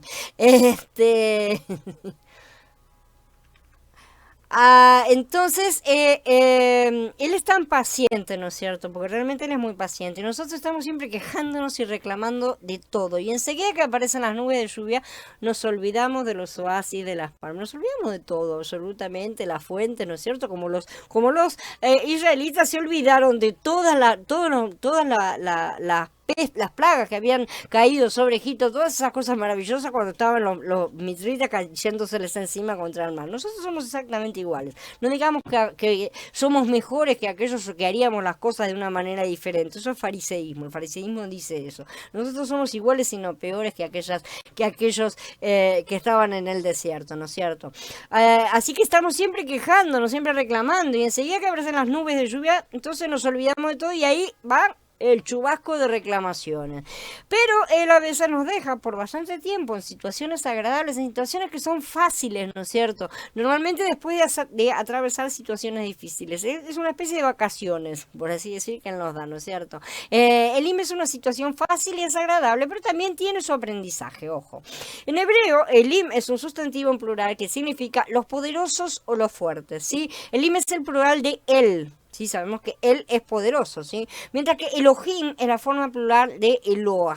Son dos palabras, ¿sí? Que no son iguales, aunque significan prácticamente lo mismo.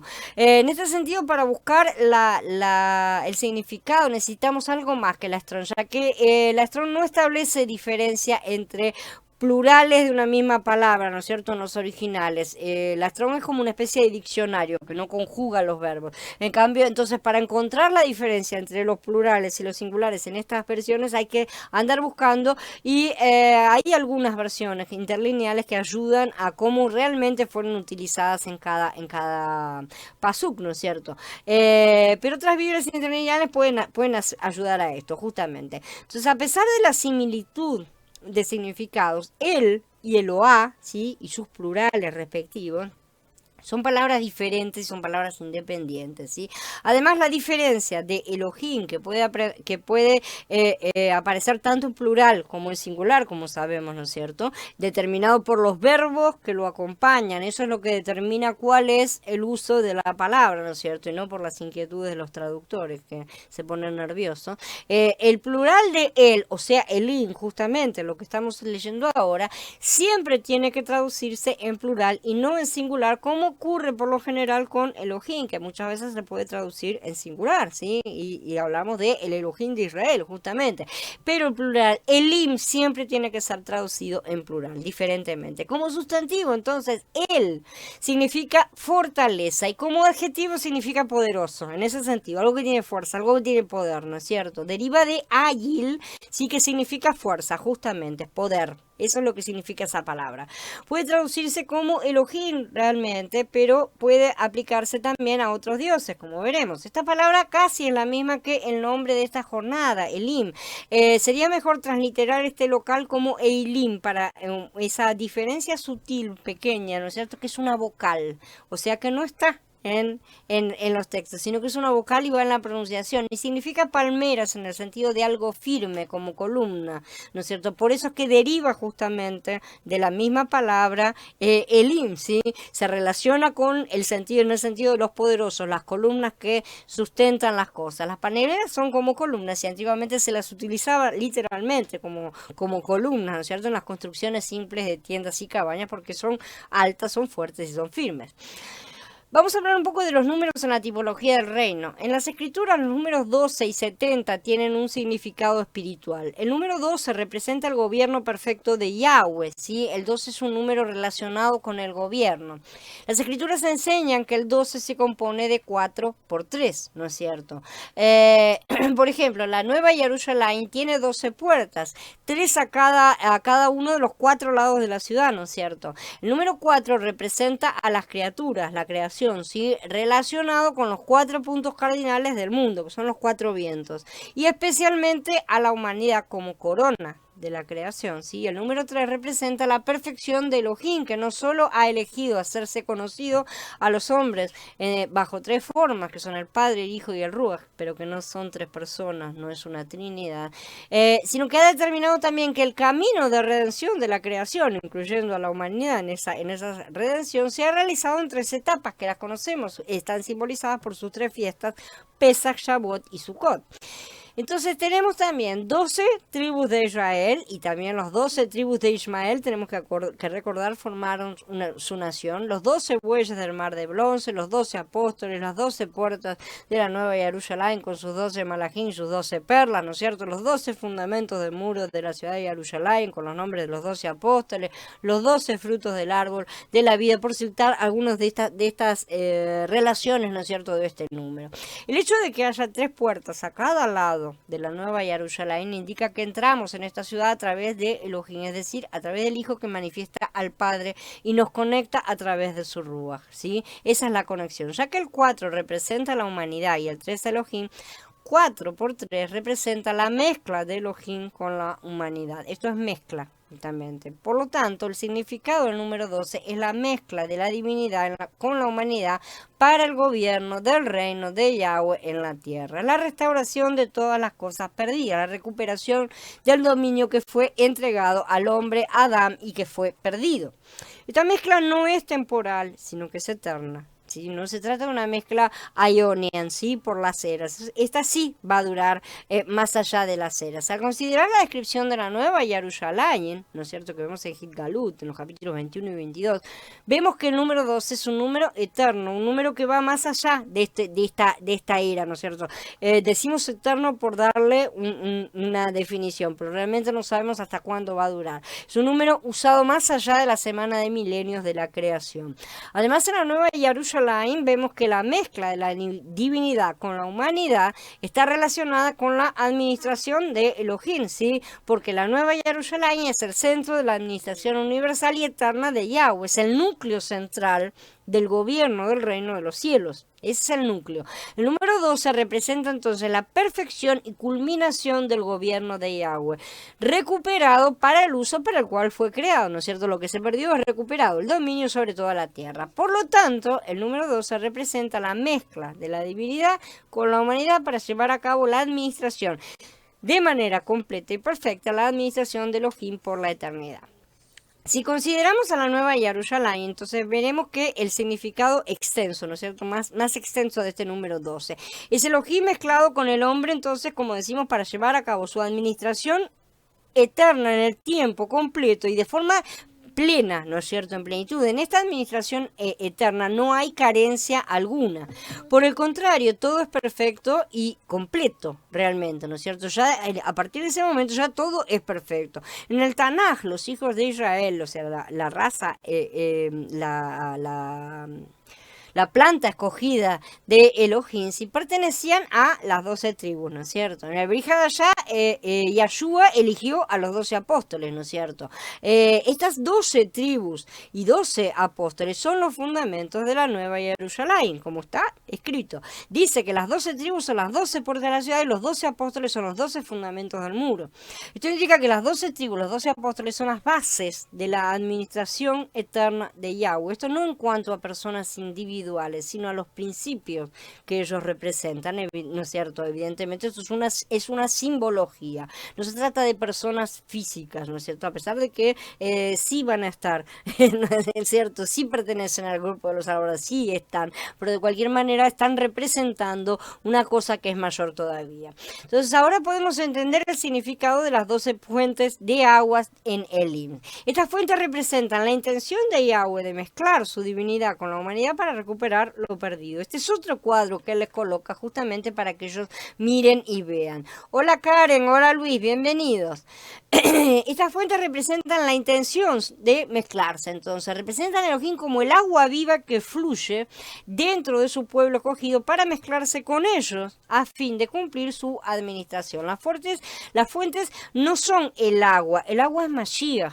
Ciertamente el agua viva, ¿sí? Pero ella fluye y brota a través de los 12 manantiales, como dice que ríos de agua viva brotarán del interior de aquellos que creen en él, ¿no es cierto? Entonces, a través del gobierno de Yahweh es establecido en la tierra, en el cuerpo de Mashiach. Esto es todo siempre a través del cuerpo. Todo indica lo que él está levantando, lo que él está edificando. Las 12 fuentes de Elín simbolizaban a las 12 tribus, ¿no es cierto? Que eran la base de la planta Israel, ¿sí? De la que saldrían solo el Mashiach, sino también los 12 apóstoles en su momento, que en el Brit Hadashah fueron las 12 fuentes que fluían con agua viva. En ese momento ellos fueron los que representaban en ese tiempo histórico, ¿sí? El agua viva del Ruach solo fue derramada en el interior de los hombres en Pentecostés, ¿sí? Así que esas fuentes solo comenzaron a manar desde el comienzo de esa era, de la forma en que tenían que hacerlo plenamente. Elohim fluía desde sí mismo, pasando por los apóstoles hasta dentro de los creyentes. Ese es el fluir y de los ríos de agua viva, ¿no es cierto? Eso simboliza el gobierno de Yahweh sobre la humanidad. Tenían que ser 12 porque 12 es el número del gobierno. Por eso el fluir de las aguas vivas no se limita a los apóstoles, sino que todos los que creen en Mashiach pueden y deben ser fuentes de agua viva, ¿sí? Yahanan en el capítulo 7 habla de ríos de agua viva, ¿no es cierto?, que fluyen de nuestro interior. Los ríos de Yahanan son las mismas fuentes que están aquí siendo mencionadas en el In. Tanto los ríos como las fuentes representan la vida divina en la resurrección. En Yahanan 7:39 dice, esto dijo acerca del Ruach que iban a recibir los que creyeran en él, pues todavía no se había dado el Espíritu, porque Yahshua aún no había sido glorificado. Yahshua fue glorificado en su resurrección, como dice en el capítulo 24 de Lucas. Inmediatamente después de la glorificación de Mashiach en la resurrección, los discípulos recibieron al Ruach, ¿sí? El Ruach es la vida divina en resurrección descrita por las 12 fuentes de Shemot, ¿sí? Y los ríos de agua viva de Yahanan 7. La vida divina en resurrección fluye desde Elohim y entra en su pueblo para mezclar la divinidad con la humanidad. Pasa limpiando, purificando, santificando todo. Esta mezcla lleva a cabo la administración eterna de Yahweh. En las escrituras el número 70 se compone de 7 veces 10, ¿no es cierto? 7 por 10. Así como el número 12, 7 también significa perfección y culminación. El 3, el 7 y el 12 todos significan perfección, pero cada uno en un ámbito diferente, ¿sí? El 3 es en la manifestación divina, el 7 en lo espiritual y temporal, y el 12 es en el gobierno divino de la tierra ya fuera del tiempo, ¿no es cierto? Del tiempo Aeonian, ya es la combinación justamente de Yahshua con sus hijos. Después, además el 7 representa la perfección y la culminación en el tiempo de la creación, no en el tiempo eterno, ¿sí? Por eso los 7 siempre están aplicados a los tiempos que tenemos en nuestras vidas. Y el 7 es la base del sistema del calendario de Yahweh para este tiempo que vivimos, el sistema de 7 que forman una unidad, que es la semana, ¿no es cierto? Tenemos la semana de día, tenemos la semana de años, tenemos la semana de semanas de años, que es el jubileo, ¿no es cierto? La semana de milenios, todas sus combinaciones tenemos acá y siempre es en base del sistema de 7. Las escrituras mencionan el número 7 por primera vez en Bereshit, en el capítulo 2, ¿no? Donde vemos que Elohim reposó el día séptimo de toda la obra que hizo. El uso del 7 se relaciona claramente con el tiempo de la creación, no con lo que llamamos eternidad, ¿sí?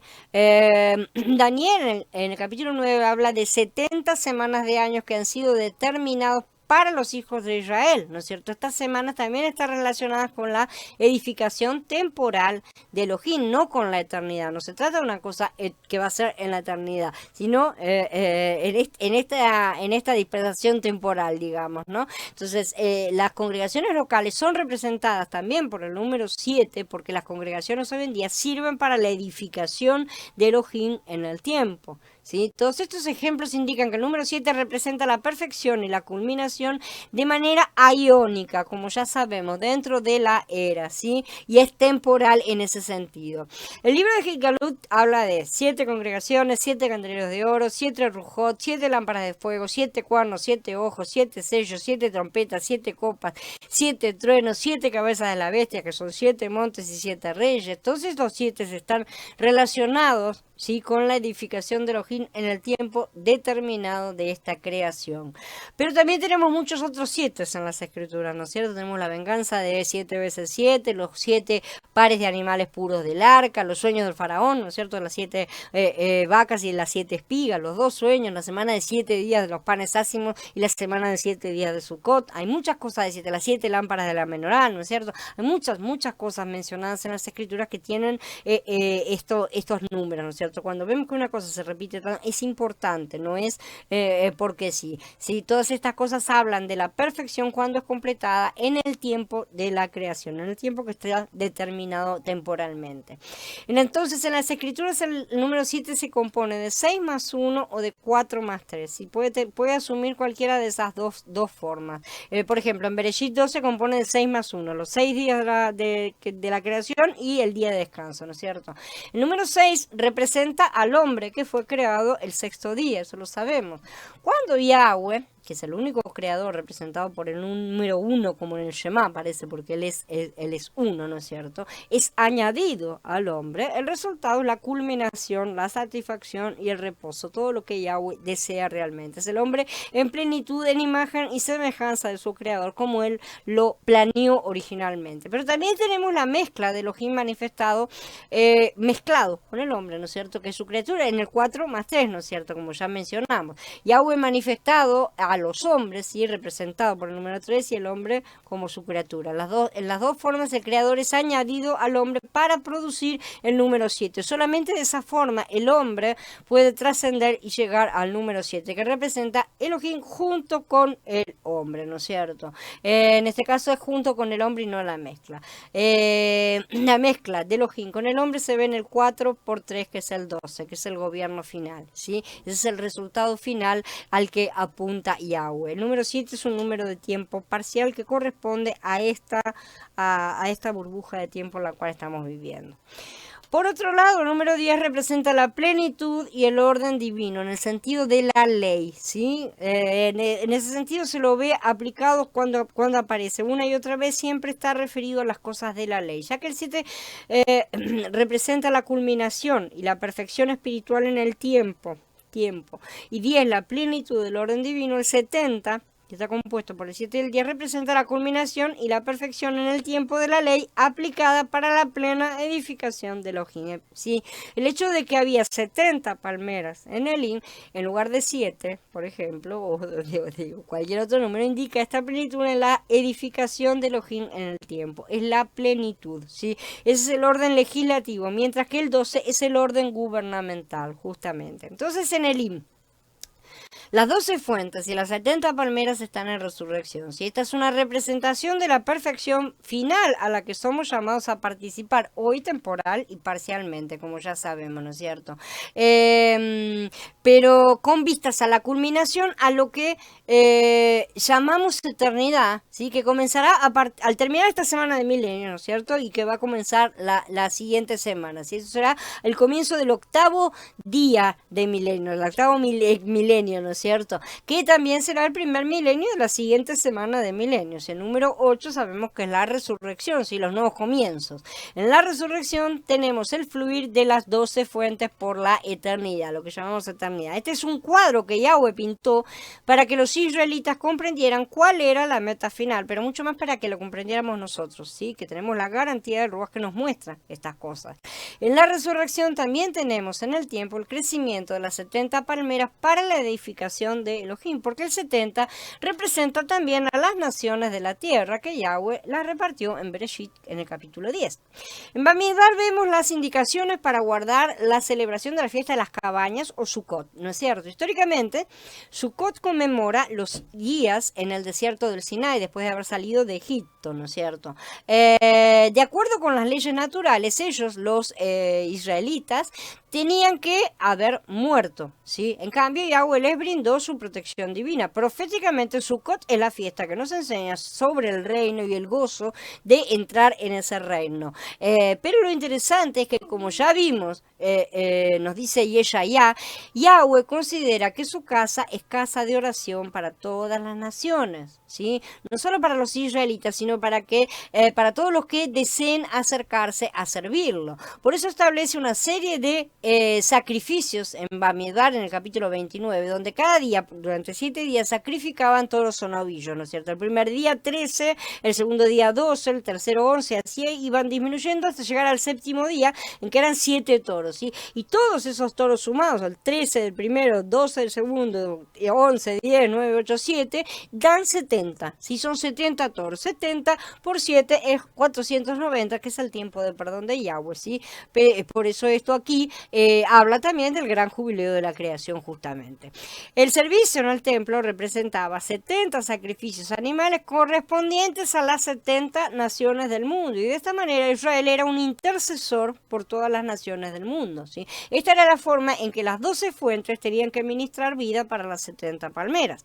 Las 12 fuentes representan a las 12 tribus de Israel que estaban saliendo de Misraim, ¿no es cierto? Que estaban saliendo del mundo. Y las 70 palmeras representan a las 70 naciones de la tierra mencionadas en Bereshit 10. Todos ellos estaban en el desierto. Todos estaban en el desierto. Esto nos muestra cómo las 12 tribus son la bendición de Yahweh entre las 70 naciones mientras están a camino de la tierra prometida. Porque ¿cómo podrían sobrevivir las palmeras en el desierto sin el agua de las fuentes? Yahweh preparó un oasis en el desierto para simbolizar el gobierno del reino sobre las naciones, donde los gentiles también pueden descansar y crecer en él, ¿sí? Mientras aprenden justicia. Este gobierno, este ministerio, porque el gobierno y el ministerio son la misma cosa, ¿sí? Ha sido planificado para ser una bendición a todas las naciones de la tierra, como prometido Abraham, ¿no es cierto? Pero de forma real y profunda, llegando al fondo de los corazones y saneando todo verdaderamente, y no de palabras para afuera, y no solamente en comportamiento, arreglando el comportamiento de las personas. Esta es la intención de Yahweh desde el primer día, y aparece en todas partes en las Escrituras. No es un invento cristiano y nada más, ¿sí? Como algunos en el judaísmo aseguran. Shlomo rogó a Yahweh que escuchara las oraciones de los gentiles cuando ellos escucharan acerca de las bendiciones que él daba a sus hijos. Dice en Melahim Aleph, en Reyes 1, en el capítulo 8, también el extranjero que no pertenece a tu pueblo Israel, cuando él venga de un país distante a causa de tu nombre, porque ellos oirán de tu nombre, tu mano fuerte y tu brazo extendido, cuando él venga y ore hacia esta casa, entonces oye en el cielo donde tú habitas y actúa de acuerdo con todo lo referente con el extranjero, que el extranjero está clamando a ti, para que todos los pueblos de la tierra conozcan tu nombre y te teman, como lo hace tu pueblo Israel, y para que ellos sepan que esta casa que yo he edificado lleva tu nombre. Y Yeshaya dice en el capítulo 56, a los extranjeros que se adhieren a Yahweh para ministrarle y para amar el nombre de Yahweh, para ser sus siervos, a todos los que guardan el Shabbat y no lo profanan, que abrazan mi alianza, yo los traeré a mi monte sagrado y los dejaré gozarse en mi casa de oración. Sus ofrendas quemadas y sus sacrificios serán bienvenidos en mi altar, porque mi casa será llamada casa de oración para todos los pueblos. Así que la intención de Yahweh siempre fue la de restaurar todas las cosas y ser el todo en todos. Para eso Él trabaja para levantar su reino, y para eso debemos trabajar también los que nos llamamos sus hijos, ¿sí? Ya que un hijo tiene que ocuparse de las cosas de su padre. Ahora bien, ¿por qué en la fiesta de Sukkot se harían expiaciones por las naciones gentiles? El templo de Shlomo fue inaugurado en el séptimo mes, ¿sí? A los 15 días, durante la fiesta de Sukkot, justamente. Para eso, esta fiesta finaliza, según la Torá, en el día 23, ¿no es cierto? Aparece en dos lugares que dejó la cita. Como ya dijimos antes, Yahweh dice que mi casa será llamada casa de oración para todos los pueblos, ¿no es cierto? Palabras que serán confirmadas por el propio Mashiach. En Matías 21 dice, y les dijo, está escrito, mi casa se llamará casa de oración. Así que ese era el servicio que Israel, como sacerdote de Yahweh, tenía que prestar a las naciones. El pueblo de Israel fue levantado no para sí mismos, sino para ser un pueblo de sacerdotes de Yahweh para las naciones, de la misma forma en que los levitas, dentro de las 12 tribus, fueron separados para ser sacerdotes para la nación de Israel. Los levitas eran a Israel lo que Israel debió haber sido a las naciones, y lo que hoy los creyentes también deberíamos ser para el mundo, sal y luz, o sea, intercesores. Pero Israel no entendió eso, creyó que era especial, se negó a mostrarse a ministrar a las naciones paganas, las trató despectivamente, ¿no es cierto? Se negó a mostrarles los beneficios de servir a Yahweh por encima de servir a falsos dioses, se negó a ser sal y luz, ¿no es cierto?, para el mundo podrido y en tinieblas, y por ese motivo, entre sus muchas otras transgresiones, fue castigada con un velo que le fue colocado y hasta el día de hoy permanece sobre ellos. Ellos deberían haber traído atraído a las naciones a Yahweh, y sin embargo aún hoy pretenden mantenerlas alejadas, cuanto mucho usarlas como esclavos, convirtiéndolas en noágidas, ¿sí? Queriendo la bendición solo para ellos, sin entender que ese egoísmo solo le causa maldición y no bendición.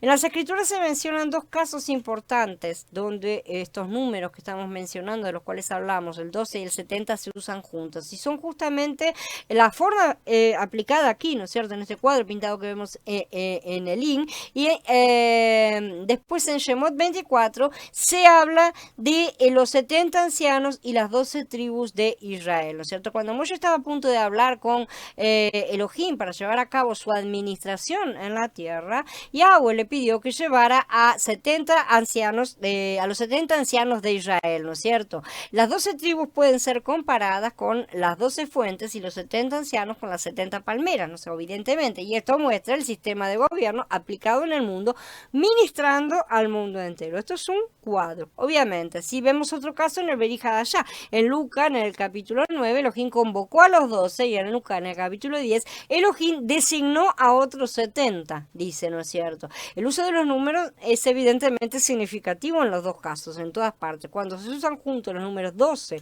y 70, indican que el pueblo de Elohim debía llevar a cabo su ministerio gubernamental y sacerdotal, ¿sí? El ministerio completo, es total, ¿no es cierto? El principio es el mismo en Shemot 24 con las 12 tribus y los 70 ancianos, también en la Besorá de Lucas. En las dos partes exactamente lo mismo. En cada caso el pueblo de Yahweh tenía que llevar a cabo su ministerio temporalmente e históricamente en el momento que a cada uno le estaba siendo designado.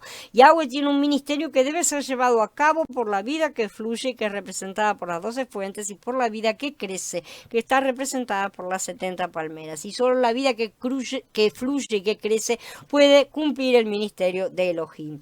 Sejaría profetiza para un tiempo que aún hoy es futuro, pero falta bien poco. Dice: todos los sobrevivientes de todas aquellas naciones que vinieron contra Jerusalén harán un peregrinaje año por año para postrarse ante el rey Yahweh de los ejércitos y para observar la fiesta de las cabañas.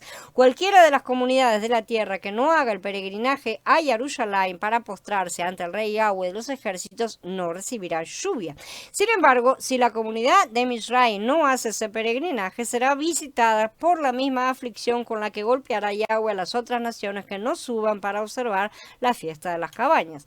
Tal será el castigo de Misraim y de todas las demás naciones que no suban a celebrar la fiesta de las cabañas, dice Sejaría en el capítulo 14. Esto se refiere al tiempo del milenio, ¿no es cierto? La era de Sukkot, cuando los vencedores, después de su resurrección y de haber recibido sus nuevos cuerpos que los capacitarán para ministrar en el plano material, en el plano espiritual, ¿no es cierto?, fluirán literalmente esos ríos de agua viva para todas las naciones. Esa será la semana final para el perfeccionamiento de todos los que hayan quedado y todos los que nazcan también durante el milenio, ¿no es cierto? Espera el gran juicio final, donde los justos recibirán vida eterna y los injustos juicio para la etapa siguiente. Esta será la recolección de los frutos de todas las naciones a través de Yahshua HaMashiach. Ahora, con la ayuda del cuadro de los hijos de Israel, en el IM vemos que la vida de resurrección entonces incluye 12 fuentes y 70 palmeras. Incluye la vida que fluye de manera perfecta y completa para llevar a cabo la administración de Elohim con vistas a la perfección para la eternidad. Él está apuntando a la perfección final de todas las cosas, ¿sí? También incluye la vida que crece para llevar a cabo esa administración y expresar la vida que florece, como dice en el mismo 92, el justo florecerá como la palmera, crecerá como cedro en el Líbano, ¿no es cierto? Es la vida que se regocija. El primer día ustedes tomarán el producto de árboles hermosos, ramas de palmas, ganchos de árboles frondosos y sauces del arroyo, y se gozarán delante de Yahweh Elohim por 7 días, dice Vayikra, justamente para indicar, dando las órdenes de la fiesta de Sukkot. Y en Nehemías también exhorta al pueblo y les dice: salgan al monte y traigan ramas de olivo silvestre, ¿no es cierto?, ramas de mirto, ramas de palmera, ramas de árboles frondosos. Esa es la forma en que se manifiesta esta vida, ¿no es cierto?, en la fiesta de Sukkot. Esta fiesta ya era guardada en la época de Mashiach. Dice: la multitud tomó ramas de palmera y salió a recibirlo y lo aclamaban a gritos: Hoshianá, bendito el que viene en el nombre de Yahweh, ¿no es cierto? En Yahanan, en el capítulo 12. Y también se mencionan las hojas de palma en Gitgalut 7, cuando dice: miré y vi una gran multitud de todas las naciones y razas y pueblos y lenguas, cuyo número nadie podía contar. Están de pie delante del trono en la presencia del Cordero, vestidos con vestiduras blancas y llevando palmas en las manos. Entonces, todas estas cosas están relacionadas absolutamente, como podemos ver, con la vida que florece, ¿no es cierto? Entonces, aquí las palmeras representan la vida que florece, también representan el regocijo de esa vida, ¿no es cierto?, de la victoria sobre las tribulaciones.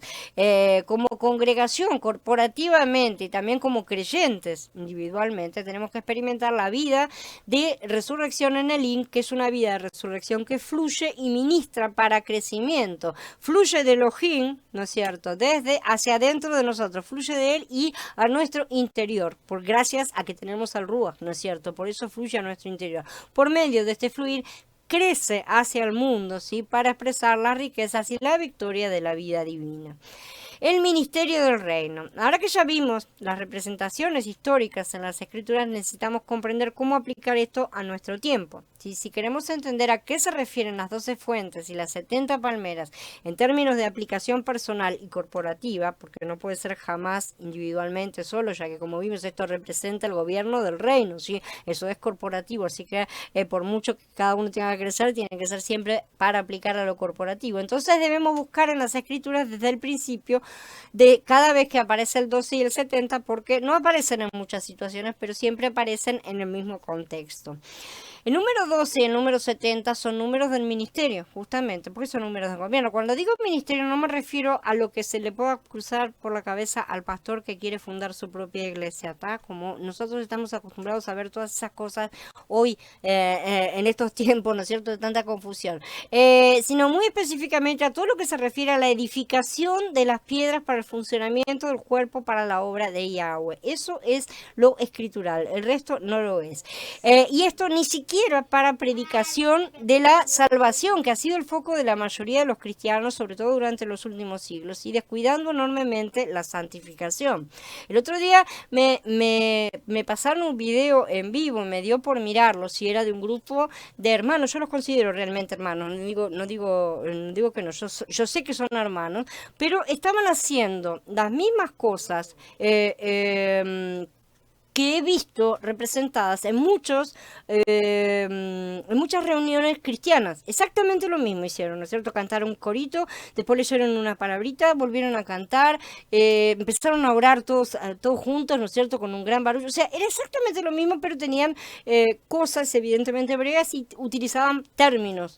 Entonces no estaban haciendo nada nuevo realmente. Entonces, ahí uno se queda mirando, ¿no es cierto?, ¿en qué se diferencia esto de lo que hacíamos antes? No se está diferenciando en nada, estamos cambiando la parte externa pensando que con eso cambiamos la parte interna. Eso no es el cambio real que se está buscando, ¿no es cierto? Yo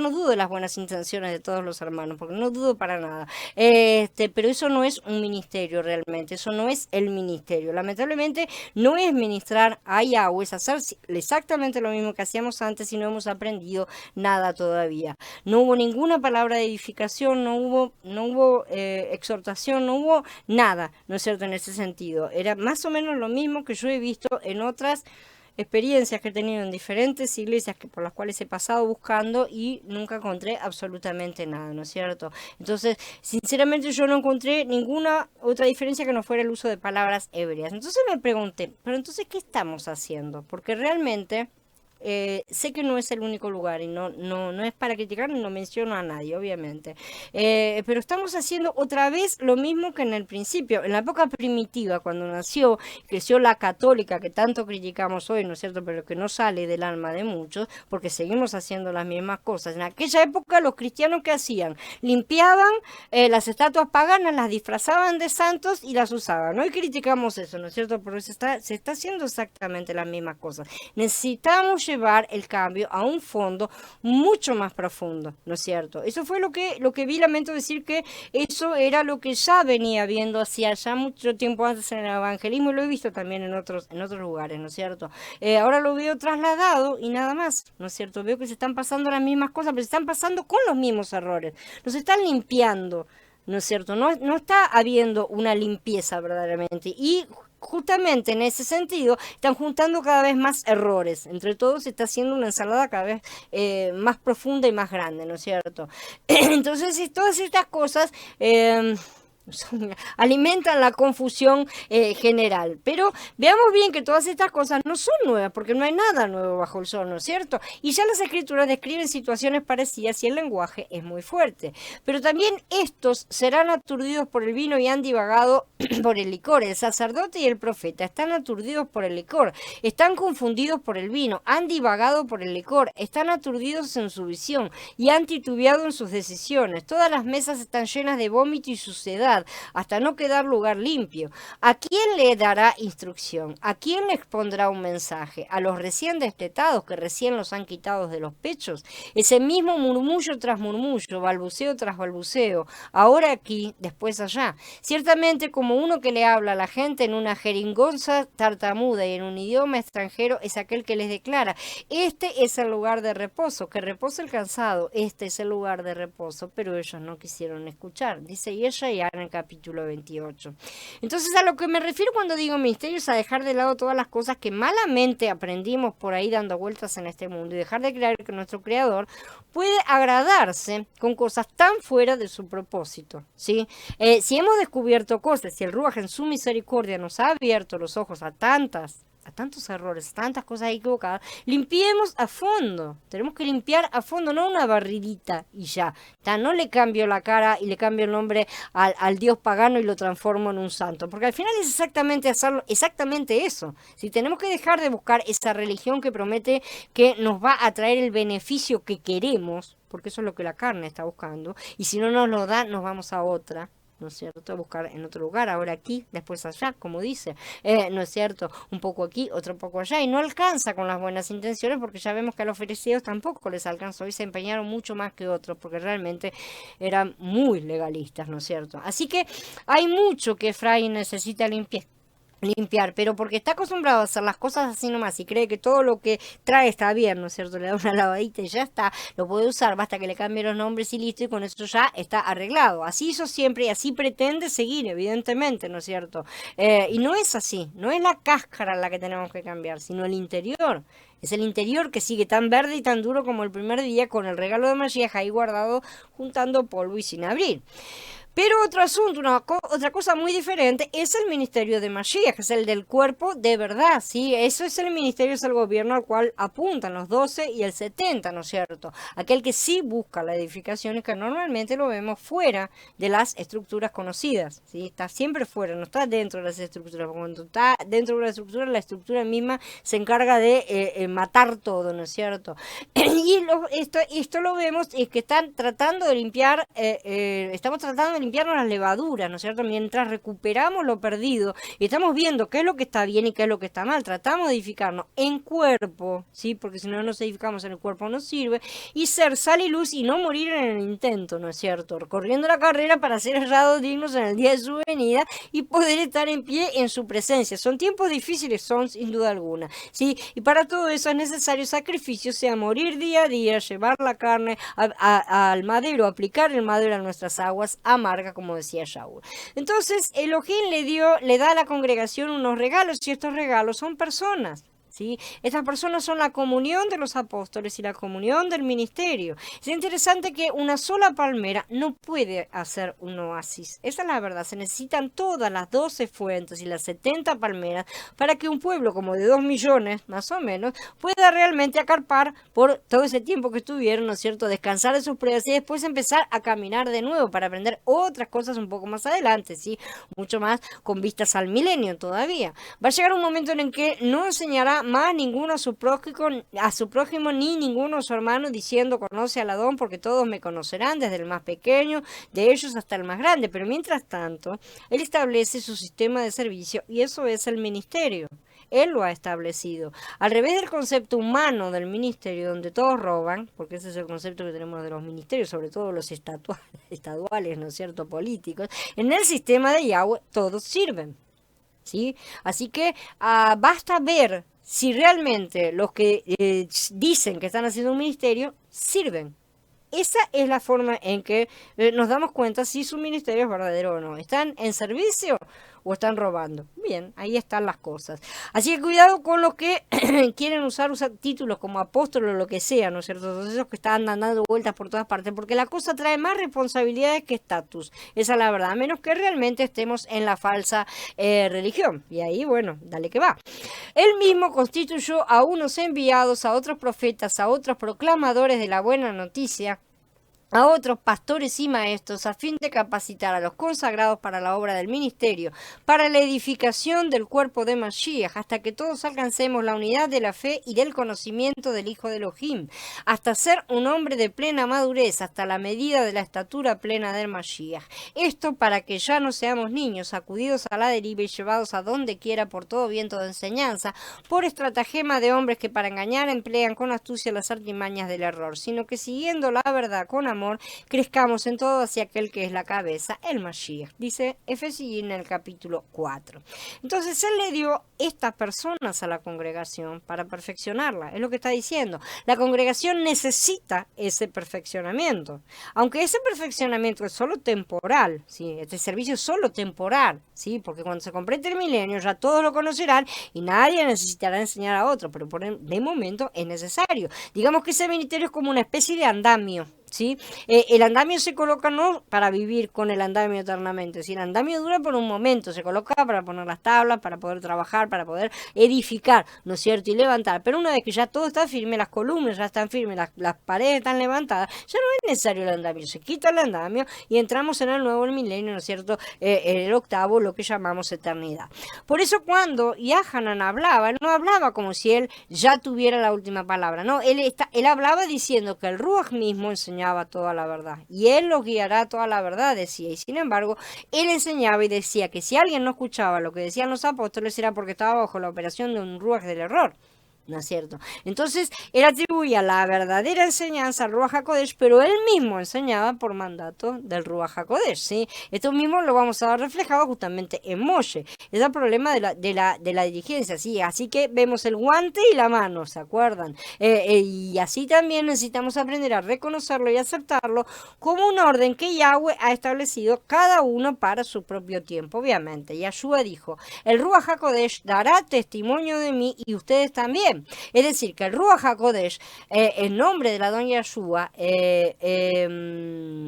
vino a regalarle a la congregación unos apóstoles para hacer algunos trabajos, como por ejemplo evangelizar, discipular a los evangelizados, armar las congregaciones, no denominaciones, sino las congregaciones locales, ¿no es cierto? Enseñar a esas congregaciones, instruirlas, poner orden cuando se peleaban, ¿no es cierto? Establecer todas esas cosas, esas interacciones que vemos a lo largo de todas las cartas, ¿no es cierto?, de Shaul y en el libro de Hechos, ¿sí? Corregir a lo que estaba siendo deficiente, los errores, las cosas que estaban entrando, las herejías, todas, nombrar ancianos si es necesario, o el cargo que sea necesario para cada eventualidad, el nombre, el título, no, no tiene que ser una cosa que se vuelva de piedra, ¿no es cierto? Reunirse, tratar los asuntos que tienen que ver, que sean esclarecidos en conjuntos, como cuerpo, ¿no es cierto? No andar cada uno discutiendo y separándose y levantando su propia congregación porque no consiguen llegar a un acuerdo porque la carne los manda y se manejan por resentimientos y emocionalidades que no unen ni edifican, sino que separan y dividen. Cuando vemos el resultado de lo que llaman ministerio, de lo que llaman cuerpo y todo lo demás, y vemos en la lamentable situación en la que se encuentra, podemos deducir que evidentemente algo está mal y no tenemos por qué estar siguiendo lo que están diciendo, a lo que están diciendo esas enseñanzas, ¿no es cierto? Entonces, Yahshua dijo Perdón, porque entonces, quiere decir, ya estoy terminando, porque esta fue larga la de hoy realmente. Quiere decir que las cosas que se presentan en el camino es voluntad de Yahweh que sean tratadas realmente. Para eso Él le da a la congregación apóstoles, que quiere decir simplemente enviados, le da solamente personas a las cuales Él está enviando, ¿no es cierto? Les da profetas para que proclamen las revelaciones del Ruach acerca de los misterios de Mashiach y de Yahweh, para que sepamos las cosas de su plan y no andemos siempre perdidos, ¿no es cierto? Les da también evangelistas para que lleven las buenas noticias a las personas y las conduzcan a unirse al cuerpo, no solo para que se salven y se queden perdidos adentro del mundo, sino para que sean edificadas de verdad, ¿sí? Le da pastores que sí existen en las escrituras, ¿sí? Pero son para apacentar a las ovejas, para cuidarlas, para ver los problemas que pueden llegar a tener, ¿no es cierto? Para que sean edificadas en la verdad, para escuchar sus dificultades, llevarlas en sus hombros, ver cuáles son los problemas que tienen, apacentarlas. Eso es un pastor realmente, y eran los que estaban haciendo esas cosas. Son servidores, también le da maestros para que enseñen a las cosas a los nuevos y a todos, ¿no es cierto? Para que estén enseñando las cosas. Entonces vemos que todos estos forman parte de una misma congregación local. Yo no veo acá que haya la congregación de tal pastor, la iglesia de tal apóstol y la no sé qué, la quejila del otro, ¿no es cierto? No es así, están todos trabajando juntos en un mismo ministerio, hay un único ministerio, ¿sí? Entonces todo forma parte de la misma congregación, no es que cada uno montó la propia. Al principio todos se reunían en casas, pero como la congregación iba creciendo, tenían que reunirse en varias casas, ¿no es cierto? Tenían que ir ampliándose, ¿no es cierto? Normalmente, pero de cualquier manera continuaron siendo llamándose a sí mismos la congregación de tal lugar, con el nombre de la ciudad en la cual estaban, ¿no es cierto? No era, bueno, la que se reúne en la casa de tal y fulano de tal. Eso sí, vamos a ver que ya, que sí, hubo esos problemas, ¿no es cierto? Los que decían, yo soy de Pedro, yo soy de Kefas, yo soy de Apolo. Siempre hay esos problemas, siempre hay los que quieren hacer separaciones, pero eso no es lo real. Hay un único ministerio. En la verdadera congregación, el Ruach levanta todas las funciones para que se sirvan unos a otros, realmente, ¿no es cierto? Pero el ministerio es uno solo.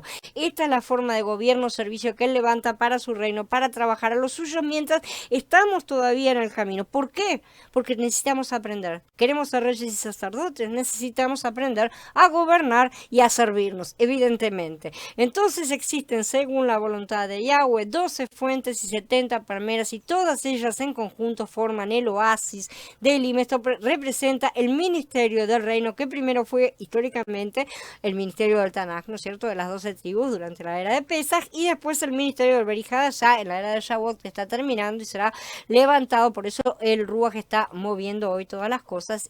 Será levantado el gobierno que funcionará en el milenio a través de los vencedores, una cosa nueva que vamos a ver. Así que en nuestra experiencia no solo necesitamos las aguas dulces, sino también las aguas que fluyen. Si esto significa que necesitamos el agua que fue cambiada y pasó de amarga a dulce, y eso es una experiencia personal, por así decir, en la cosa que tenemos que hacer para poder conducirnos después en lo otro, para poder ser capacitados para la tarea gubernamental y corporativa, ¿no es cierto? Así que necesitamos las dos aguas. Para tener el agua que fluye tenemos que seguir adelante desde Mará, no podemos quedarnos ahí en la experiencia del madero, ¿no es cierto? Tenemos que salir y llegar a Elín, que es la experiencia de la resurrección, pero tampoco este es el final del camino, vamos a seguir avanzando, ¿sí? Todavía nosotros estamos andando, todavía no llegamos a casa. Ese era un cuadro que Yahweh nos mostraba de cómo será cuando lleguemos, pero mientras tanto descansamos y nos fortalecemos porque tenemos que seguir avanzando. Bien, habiendo terminado, y hoy sé que la charla fue larga, pero realmente no había forma de dividirlo en dos al tema, quedo a disposición de ustedes si es que alguien ha quedado y no los maté del aburrimiento, para preguntas y consulta, lo que quieran comentar. La primera sección es para todos, y la segunda también. Todos para todos. No hay parte que de lo que estemos viendo ahora en Éxodo que no nos corresponda, porque es el camino, es justamente el camino de santificación de todos. Así que es el camino que todos necesitamos realizar. Tanto la parte de las aguas amargas, que va en la aplicación más personal, por así decir, pero que influye en la corporativa, porque si estamos amargados, bueno, lo corporativo termina en cualquier cosa, ¿no es cierto? Como la parte de aprender el gobierno y todo lo demás, ¿no es cierto? La segunda parte de el IN también son todas cosas importantes porque estamos siendo entrenados para ser reyes y sacerdotes. Y la mayoría realmente no tiene la menor idea de cómo gobernarse a sí mismo siquiera. Por eso Amara justamente viene antes de el IN, porque para gobernar a los demás primero hay que gobernarse a uno mismo, ¿no es cierto? Dice Viri también se siente identificada y yo creo que la mayoría se siente identificado y que la mayoría justamente no se siente identificado con la segunda parte porque aunque nos prometieron que íbamos a ser reyes y sacerdotes, a ninguno se le dio ninguna clase, ¿no es cierto? No nos dieron aulas para eso y sin embargo Yahweh sí tiene aulas para eso.